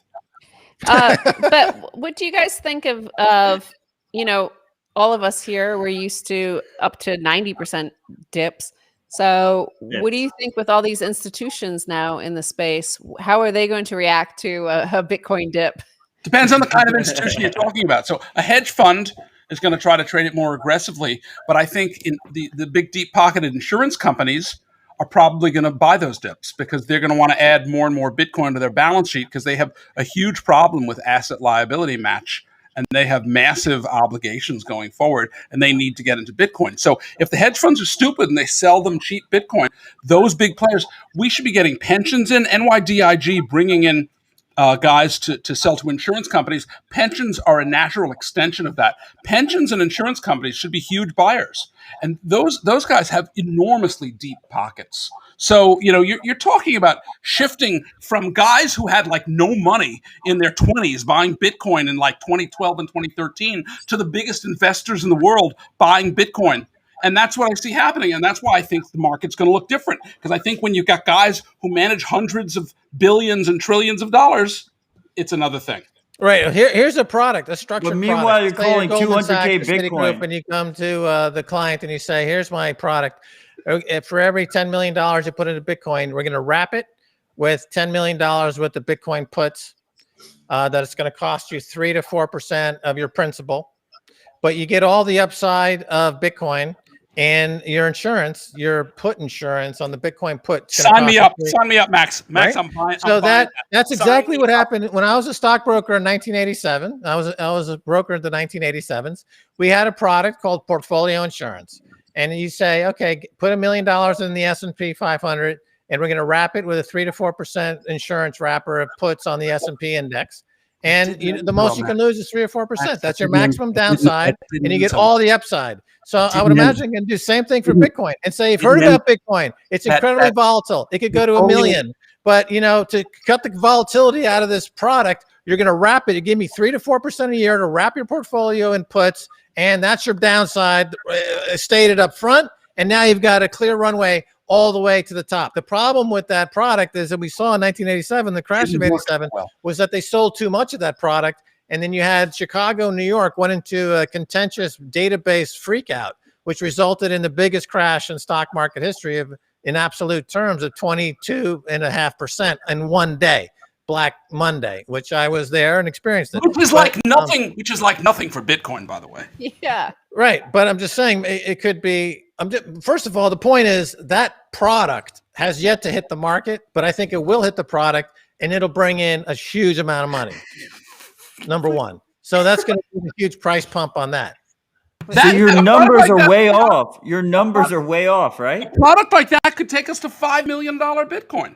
Yeah, you guys just keep getting me more bullish because you're And so then the fucking $5 million bearish Bitcoin and bullish at the crashes. same time. I don't even know what the fuck is going on. Can you imagine $5 million Bitcoin crashing to $3 million? Matt is like a Greek chorus. He's like up there, like a classic Greek tragedy character going like, fuck you guys, you're all too bearish. Yeah, but I mean, this is the way a pitch on Wall Street would work, though. You know, if you're working at the institutional desk on some bank and you call up some fund, and this is the pitch you would make. You can't make it sound too fantastical, but it's got to be juicy and enticing, and it's got to sound like it's risk averse. Like, that's the best pitch. So you say, you know, dump 10, 50, $100 million into the structured product here at Goldman Sachs, pay me 3 to 4% a year to hedge it, and you got all your upside. And we think, you know, our price target's $500,000 on Bitcoin. So you can sell that product all day long. And I don't think that product has hit the market yet. And I think that once it does, that's going to be a huge bump right there. And how that plays out price-wise, it depends on when, and it depends on some other factors. But that kind of product with this type of Bitcoin phenomenon would just be rocket fuel to salesmen on Wall Street. And Wall Street is basically nothing more than 10,000 salesmen. That's it. And you give them a product that they can sell, and you know things happen. Hello? Rebuttal? Yeah. Tina.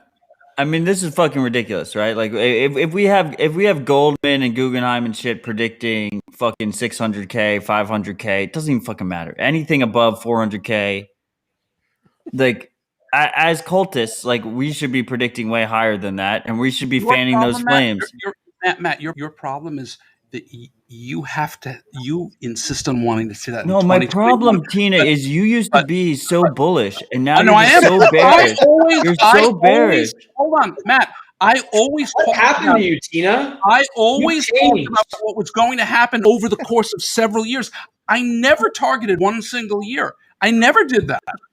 I never targeted one single year. My thought was always about what was going to happen 2021, 2022, 2023. And then we front run 2024 because it will be obvious to the entire world that the supply is getting cut. And unlike in 2020, people will say, holy shit, the supply is getting cut in half to 3 1/8 Bitcoin per block. And they're going to front run. But and that takes $5 million in 2025. Those guys at Guggenheim are just trying to get memed. They want to appear in some RDBTC meme or something. I mean, it's easy to make a very high prediction, right? You're going to get press for it. Like that is classic Bitcoin. It's classic finance in general, right? But at the same time, we have barely started this cycle, and CNBC is basically a Bitcoin podcast right now. All they do is talk about Bitcoin. Even Andrew Sorkin, who hates Bitcoin. He talks about it because he has to. His bosses make him bring it up, and he like brings it up with a shrug. He's like, well, what do you feel about Bitcoin? Like, Bitcoin passed 60K. So, like, do you want to talk about it? And he's like upset about it. That's insane. That's insane that we're at the beginning of this cycle. We're at the beginning of this cycle, and they're doing that. So you should question what your tops are. That's all I'm saying. Tell me what happens when Bitcoin passes Apple. Tell me what happens that day when Bitcoin, and that's going to happen. That's going to happen this year. Bitcoin passes Apple in market cap. Tell me what happens that day. CNBC, CNN, MSNBC, all the major news programs all around the world will be talking about Bitcoin passing Apple 24/7. The biggest company in the world will have been passed by Bitcoin. Can you imagine how many heads are going to explode? I think we'll just like have a humble 200K for the end of the year, and then just I don't know, like maybe in 2023, pass 1 million. I don't know. Like, what the fuck is your prediction? How does that line up? I heard the man say 220. You're being insulting now. I heard the man say 220. Well, the other major component in the argument, of course, is the value of the U.S. dollar itself, right? So the U.S. dollar is still world reserve currency. And so if you want to come back with the $1 million Bitcoin price prediction pitch, you'd have to take that direction. You'd have to talk about it in U.S. dollar terms and the problem of the U.S. dollar. And why does Paul Tudor Jones think that if the dollar is going to be attacked, why would he pick Bitcoin as the fastest horse in the race? And so let's dig down into what could cause a U.S. dollar collapse. And you just look around the world right now and you see troops amassing on the Ukraine-Russia border. You see warships in the South China Sea. You see the President of the United States speaking belligerently about world leaders armed with atomic weapons. So this currency war to trade war to hot war scenario is now coming to fruition. And our analysts are looking for guns to start shooting in the next 3 to 4 months. And the biggest loser on a global reorganization through a essentially World War III scenario would be the U.S. dollar. So the U.S. dollar is by far the weakest link in the global finance chain. So how do you position yourself ahead of a collapse in the U.S. dollar? Well, if you're going into any other fiat currency, you're just rearranging deck chairs on the Titanic. That's not a solution. You could try to go into gold, but it's got myriad problems with gold, and we can't even get the gold. It's only owned by central banks, have all the gold. And I've tried to buy some gold this morning, and there's none for sale. Nobody's selling. That leaves only one option, the Paul Tudor Jones, Michael Saylor option, and that's Bitcoin. Even at $60,000, this kind of war scenario and a collapse of the U.S. dollar could mean $6 million per Bitcoin in the very near future. Are you hedged? Are you ready? Do you see what's happening on the borders of these countries? Do you understand how close we are to a seismic moment in history that we've seen before, and we shouldn't expect not to see it again? And that is global conflict. And do you really want to have your money at the bank? Absolutely not. Do you have any gold? Do you care about gold? Is there any gold? It's not even a question anymore because we've been shown the light through people like Michael Saylor and Paul Tudor Jones. And that's what this unconfiscatable, immutable, absolutely scarce, pristine collateral called Bitcoin that I can give you $100 million of this right now if you give me the order, and you can buy yourself some protection against the world going mad and the dollar collapsing 99% in the world Forex market right now. Give me the order right now, and we can get this done. And when we're at 6 million per coin, trust me, you're going to thank me. SwanBitcoin.com/max. Right. Put that order through SwanBitcoin.com/max. Every $1 million order gets an additional and a free plucky Satoshi Quakamoto. I'll send this right to your home, right there. It's a Quakamoto, Satoshi Quakamoto with every $1 million order. It's one. I need to get one of those, man. I try to resist the urge to buy this plastic fiat crap, but some of the Bitcoin stuff gets me. I need to have it. Just got one of these. Oh, the mini plucky. Yeah, and also, so at the end of the conversation really comes back to the dollar. I mean, the dollar in the next 18 months, I don't see the dollar collapsing as much as it could. I mean, it will eventually, but it could. I think the U.S. see like other send enough warships around the world, and they're going to go send enough stupid young kids out there to get blown to bits to stop the dollar from collapsing. You know, that's the foreign policy is using kids as cannon fodder. And but Max, what about the other fiats? Right? Like think about like the Canadians. Like what are the Canadians doing right now? Their money is done. It's gone. It's over. Is the other fiat like pork? But my point is, there's people in countries around the world that are pouring their money into Bitcoin because they realize it's their only way out. They realize it's their only escape hatch. And the question is, how quick does that happen? How quick does that spread between their friends and family? And I think that spreads really quickly. Like if I was Canadian, I would not want to hold any Canadian pesos. Like those fucking things, like it just, you look at costs, it just goes crazy. Well, let me ask you about that. It's clear that the Canadian dollar is suffering at the moment. What is the public perception right now? Like in the mainstream media, are people talking about it in the mainstream press? Is it a talking point, or is it still kind of not really on the radar? In Canada? Yeah. I think in Canada it's very visible. The Canadian Bitcoiners seem to think it's very visible. Because if I go to that website that tracks Bitcoin adoption in various countries, I forget the name of it. I think it's on local. Turkey must be in a lot of trouble given the fact that they just I don't banned think Canada Bitcoin. shows up as a heavy user of Turkey Bitcoin. must be in a ton of trouble. You do see it in Latin America, Brazil, Iran, these other countries. You see the spike in Bitcoin adoption. The last I checked, I didn't see Canada, but let me check now. But in other words, that meme, that call to action, is still lagging, I think. Australia, for example, is dead. The Bitcoin adoption in Australia is dead right now. That's not true. We know that's not true, right? What happened there, Max? No, like we have our boy Stefan there, Katano there, and it's really fallen down. No, they're adopting it like crazy. Like if you're looking at any stat that says Australia is not adopting Bitcoin, I mean, you're just being lied to. Like we have our boys over in Australia, and they're just fucking onboarding people like crazy. Okay, well, I think you were looking at local Bitcoins data, and you know, the thing is, Australia has exchanges, so it might not capture all of that. Yeah. So Venezuela doesn't have exchanges; they have local Bitcoin. Same with Argentina, like they don't have exchanges, so you only have peer-to-peer direct buying it from somebody. Let me see. I'm getting close to finding this site. I mean, we had Parker here, right? And he has like this Austin Bitcoin BitDevs, grassroots community, Bitcoin focused in Texas. In Australia, they have a grassroots focused Bitcoin event called Bush Bash that has been super successful, and all these like hyper toxic Bitcoiners that get together and they basically discuss how they're going to onboard all their friends and family into Bitcoin among a scenario that is basically a mass devaluation of the Australian dollar that appears to the average person as this beautiful increase in real estate value, which is really, it's not an increase in real estate value. It's just their fucking dollar is just worthless.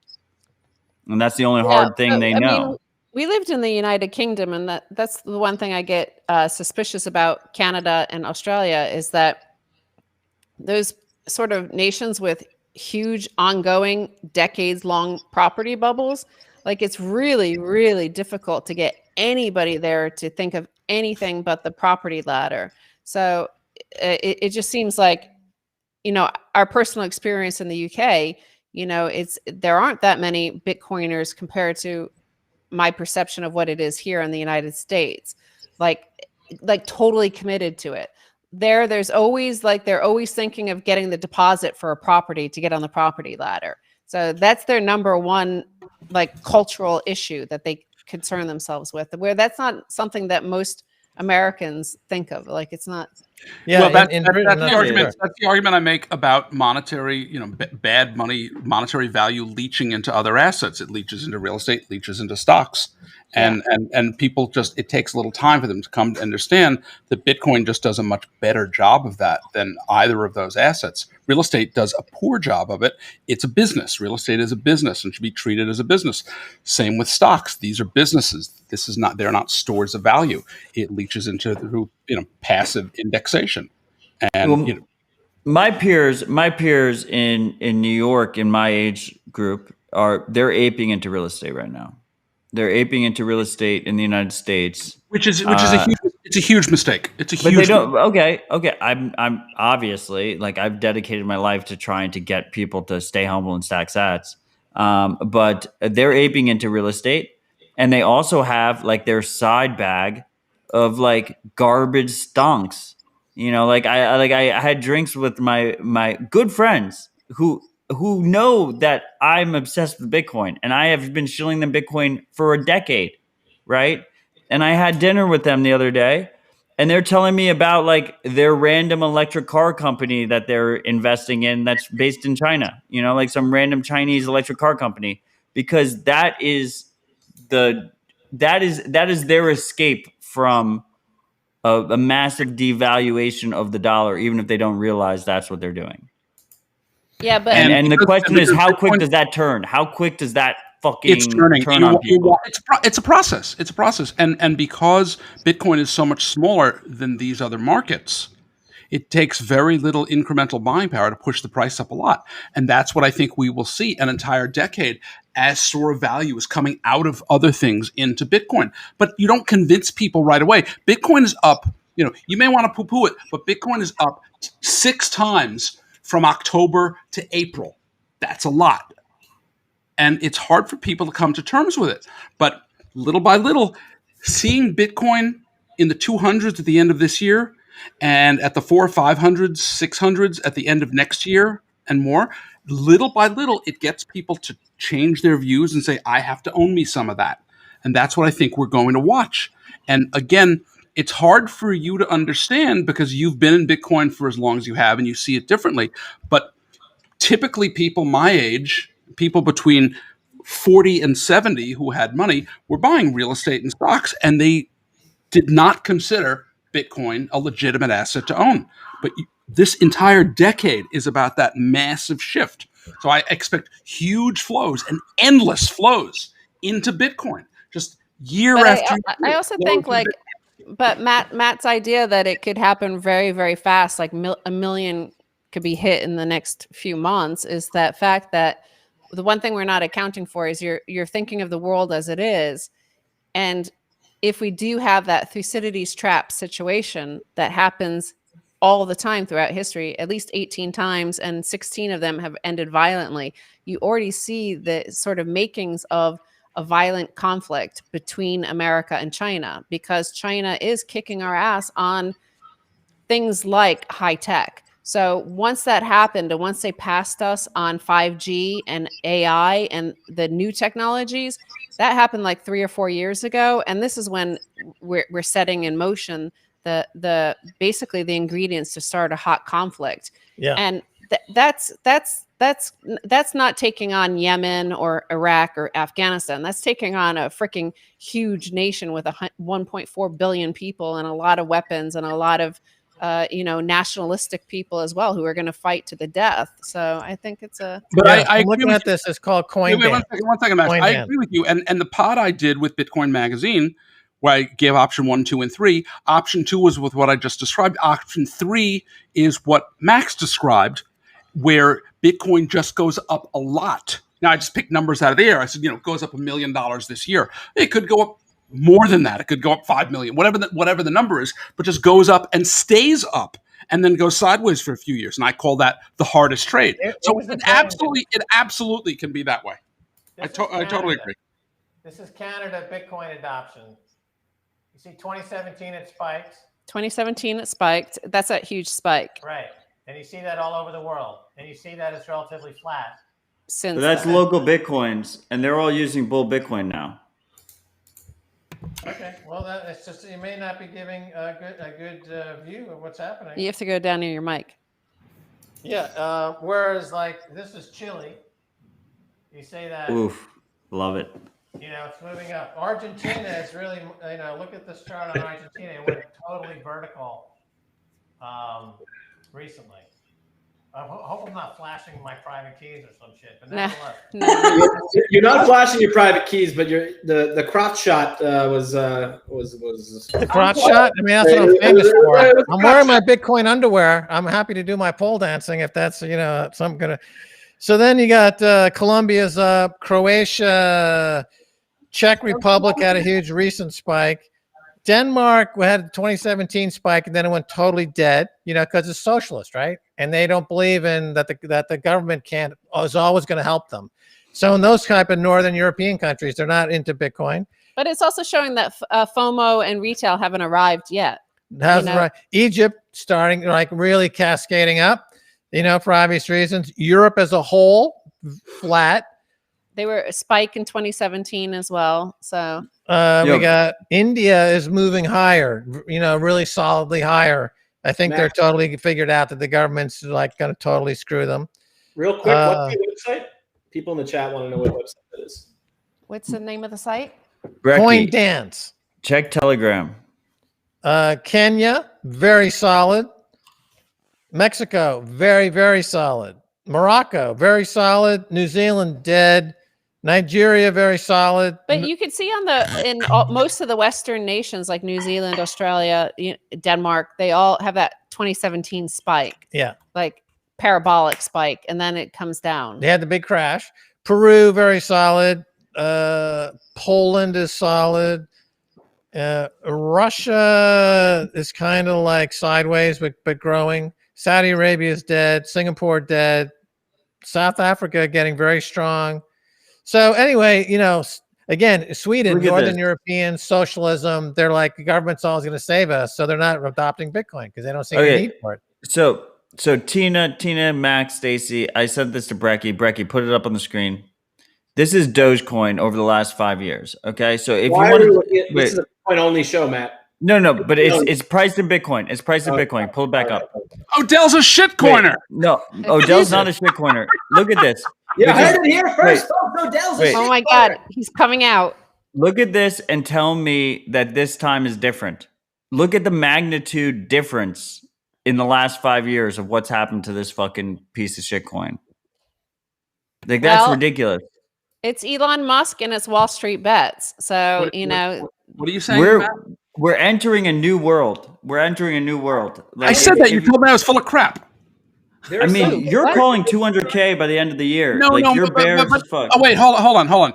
I laid out in that podcast it could go up steadily all year, all decade, but it also could do what Max said, where it just goes up a crap ton. And I don't know if every Doge dollar went to Bitcoin right in the next 5 minutes, it would move Bitcoin about 3-4%. That's it. Right. Because that Doge would collapse and not that much money would come out. That's only 40 billion. Bitcoin's 1.2 trillion. It's a micro penis. The point is, my point is that we're in the shitcoin pump phase of this cycle. Yeah. And the shitcoin pump phase of this cycle is way larger than the shitcoin pump phase of last cycle. Like, not even fucking close. Like, we're not. It dwarfs the last fucking cycle. Right. So and what happens on the Bitcoin side? The Bitcoin side is going to be ridiculous. Right? That's what Max said earlier. It's bleeding support from Bitcoin. Is that what you're saying? Absolutely, it's coming out of Bitcoin, and Bitcoin is holding on. Bitcoin didn't sell off as people sell their Bitcoin to buy this garbage. No, but so Matt, I mean, when the tables turn and you have the shitcoiners top, and then you have all that capital flowing into Bitcoin, is that what you're saying, right?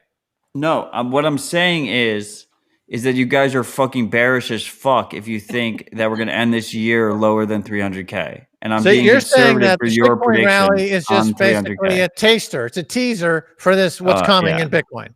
We have none of us can appreciate what comes next. Even me, when I say I agree. And I think I said, like, with the Thucydides trap, but it's showing the mentality, that hyperinflation mentality that Michael Burry talked about. Like, it's setting in and it's going to fucking go crazy. I'm part of my French, but people are going to go insane. Like, we haven't even seen the FOMO, the retail FOMO into Bitcoin yet, but they're going to get more free checks soon. They're going to get free money. And that mentality of hyperinflation is setting in, and it's going to drive Bitcoin. I think Max is a fucking bear. And do I need to upgrade my 20? My lady, I got her. There we go. Yes, I agree with Matt. But the bigger players putting big money in, it takes them time. They can't FOMO like a guy just logging on to an exchange. The guys, the businesses, institutions that are putting in billions of dollars, it takes them time. Michael Saylor was unique in how quickly he bought a lot of Bitcoin. But when insurance companies and larger investment pools come in, it takes them more than like a week or two to go buy Bitcoin. It could take them 5 months, 9 months. It takes it, and then when that stream starts, it just grows and grows and grows and gets bigger and bigger. Because once you turn that on, then it's going to continue. And I think we're in the early stages of that. Now, where it takes us this year, I'm not sure. But I think you have to look at what's happening in a bigger picture. That could take us into sometime next year and get to numbers that are much higher before the correction. Could take us to 600,000-700,000 before you get a correction. But it might take until next year because it takes these institutions time to get that done. So, raising my hand like I'm in school, I have something to say. I want to be nice to our good friend BTC Sessions, who has an absolutely killer show coming up in about 8 minutes. So I want to watch that. So yeah, we want to watch that. Let's dump this show. Absolutely want to watch that. Recommend we watch BTC Sessions. I'm going to have some closing words, maybe. Well, we can do closing words, starting with Tina. Any final thoughts? Closing words. Make sure you watch BTC Sessions because it's going to be an awesome show. Those are my closing words. Yes, Matt. Any closing words? Stay humble, stack sets. Anything? The fact that all these assholes are so bearish on Bitcoin, it should just prove to you that you still have an opportunity here. Like, this is the opportunity. It's about to blow the fuck past you. And I would just like my target for this year. I'm raising my target. Matt's convinced me. I'm raising my target. I'm going to go for officially tomorrow. I'm raising it. You heard it here first. You heard it here first. Yeah, this is too much. I'm getting some very interesting information here. Max isn't going to get a girlfriend with that sort of price target. Yeah, Max's predictions have been very successful. So if he's raising his target, like, you should just stay humble and stack sats. I may have to. I don't want to end up like Nick Carter with no girlfriend. I'm pretty sure he has a fiance, by the way. Get it. Oh yeah, sure. Get a leather jacket. It's when you blow up at night and sit up in the corner, made out of vinyl. Max, what's your number going to be? For what? You just got the Bitcoin price. I gotta look at my numbers and my charts and get some news out tomorrow or something, man. My mind is shattered. Matt, you got the brain. Okay? Now I gotta deal with it. Now I gotta deal with it. Conference. You can supersede that conference with your number, Max. I'm saying nothing at this time, and I want to watch the BTC. So I want to jump out of this program toot sweet and get it on, move it on. I want to get it on so we can get it on. I like this comment. I gotta get some drinks. I gotta get ready for the next show. Okay. I gotta get my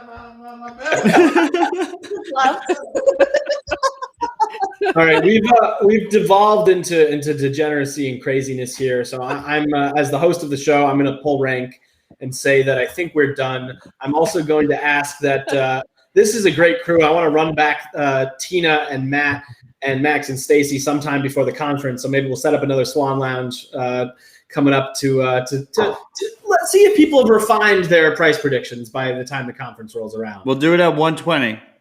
120. Matt changed everybody. Love it. At 120K? When we got to do when before the conference at 120. Yes. When Bitcoin passes Apple. So Apple could move, so that number could change a little. But when Bitcoin passes Apple, that is the head exploding moment for most of the world. People are going to freak out. Andrew Ross Sorkin, his head is going to completely explode when that happens. All right, so everyone who's watching, I just dropped the link to BTC Sessions show. Head on over there. He's doing a show with Preston Pish, Jeff Booth, Jack Mahlers, Michael Saylor, and American Hodl. Oh my God, Camilla, we had a meeting after this to talk about the conference. We might have to cancel that and just watch this show. So, I want to thank our guests for joining us. Max, whatever. Stacey, thank you so much for joining us. You're the one we really love. Tina, as always, it's a pleasure. Matt, try to stay humble, buddy, man. I know it's hard. I know it's hard for you, but Matt, I'm with you all the way. I was listening to you. I love you all. I'm with you all the way. Yeah, whatever. That's just the mezcal talking. Talk to me when you're sober sometime. Wait, Matt, bring the bottle out again. Can I get a little bit? That's not fair. Oh, I'm off camera. I don't even know. Anyway, I'm not gonna pour it on my computer. How come you don't have Moscow time on that clock? Because people like the big digits. Good answer. All right, I'm cutting this off. I'm doing a Swan Shill. If you're still watching and you're not watching BTC sessions, well, tune in. You're about to hear the Swan Shill. Ladies and gentlemen, what are you doing? Go sign up for Swan Bitcoin. Go to swanbitcoin.com. You can slash, which one should we shill today? You can go /HRF, support the Human Rights Foundation. You'll get $10 of free Bitcoin when you create a Swan account. You can also do /BTC Pay and support BTC Pay server. They're a great open source project. We love them, as well as HRF. Go to swanbitcoin.com/enlist and get paid to recruit new Bitcoiners. You'll get 25% of Swan's fees for 3 years, and anyone who signs up with your link will get $10 of free Bitcoin. Go to swanbitcoin.com/free book and get a free copy of Jan Pritzker's incredible book that I give to all my friends and family. It's called Inventing Bitcoin, if you don't know it. swanbitcoin.com/free book. And finally, we're going to be at the conference. We're going to be at the Bitcoin conference. We're going to have a big, giant dome. We're going to be holding media events in there. We're going to do interviews. We're going to have a live recording of Swan Signal Live probably the entire time. We're going to be streaming. It's going to be a hell of a time. So thank you all for joining. This was a really fun show, and I'm glad you were here. And we'll see you next time. Stay humble. Stack sats, freaks.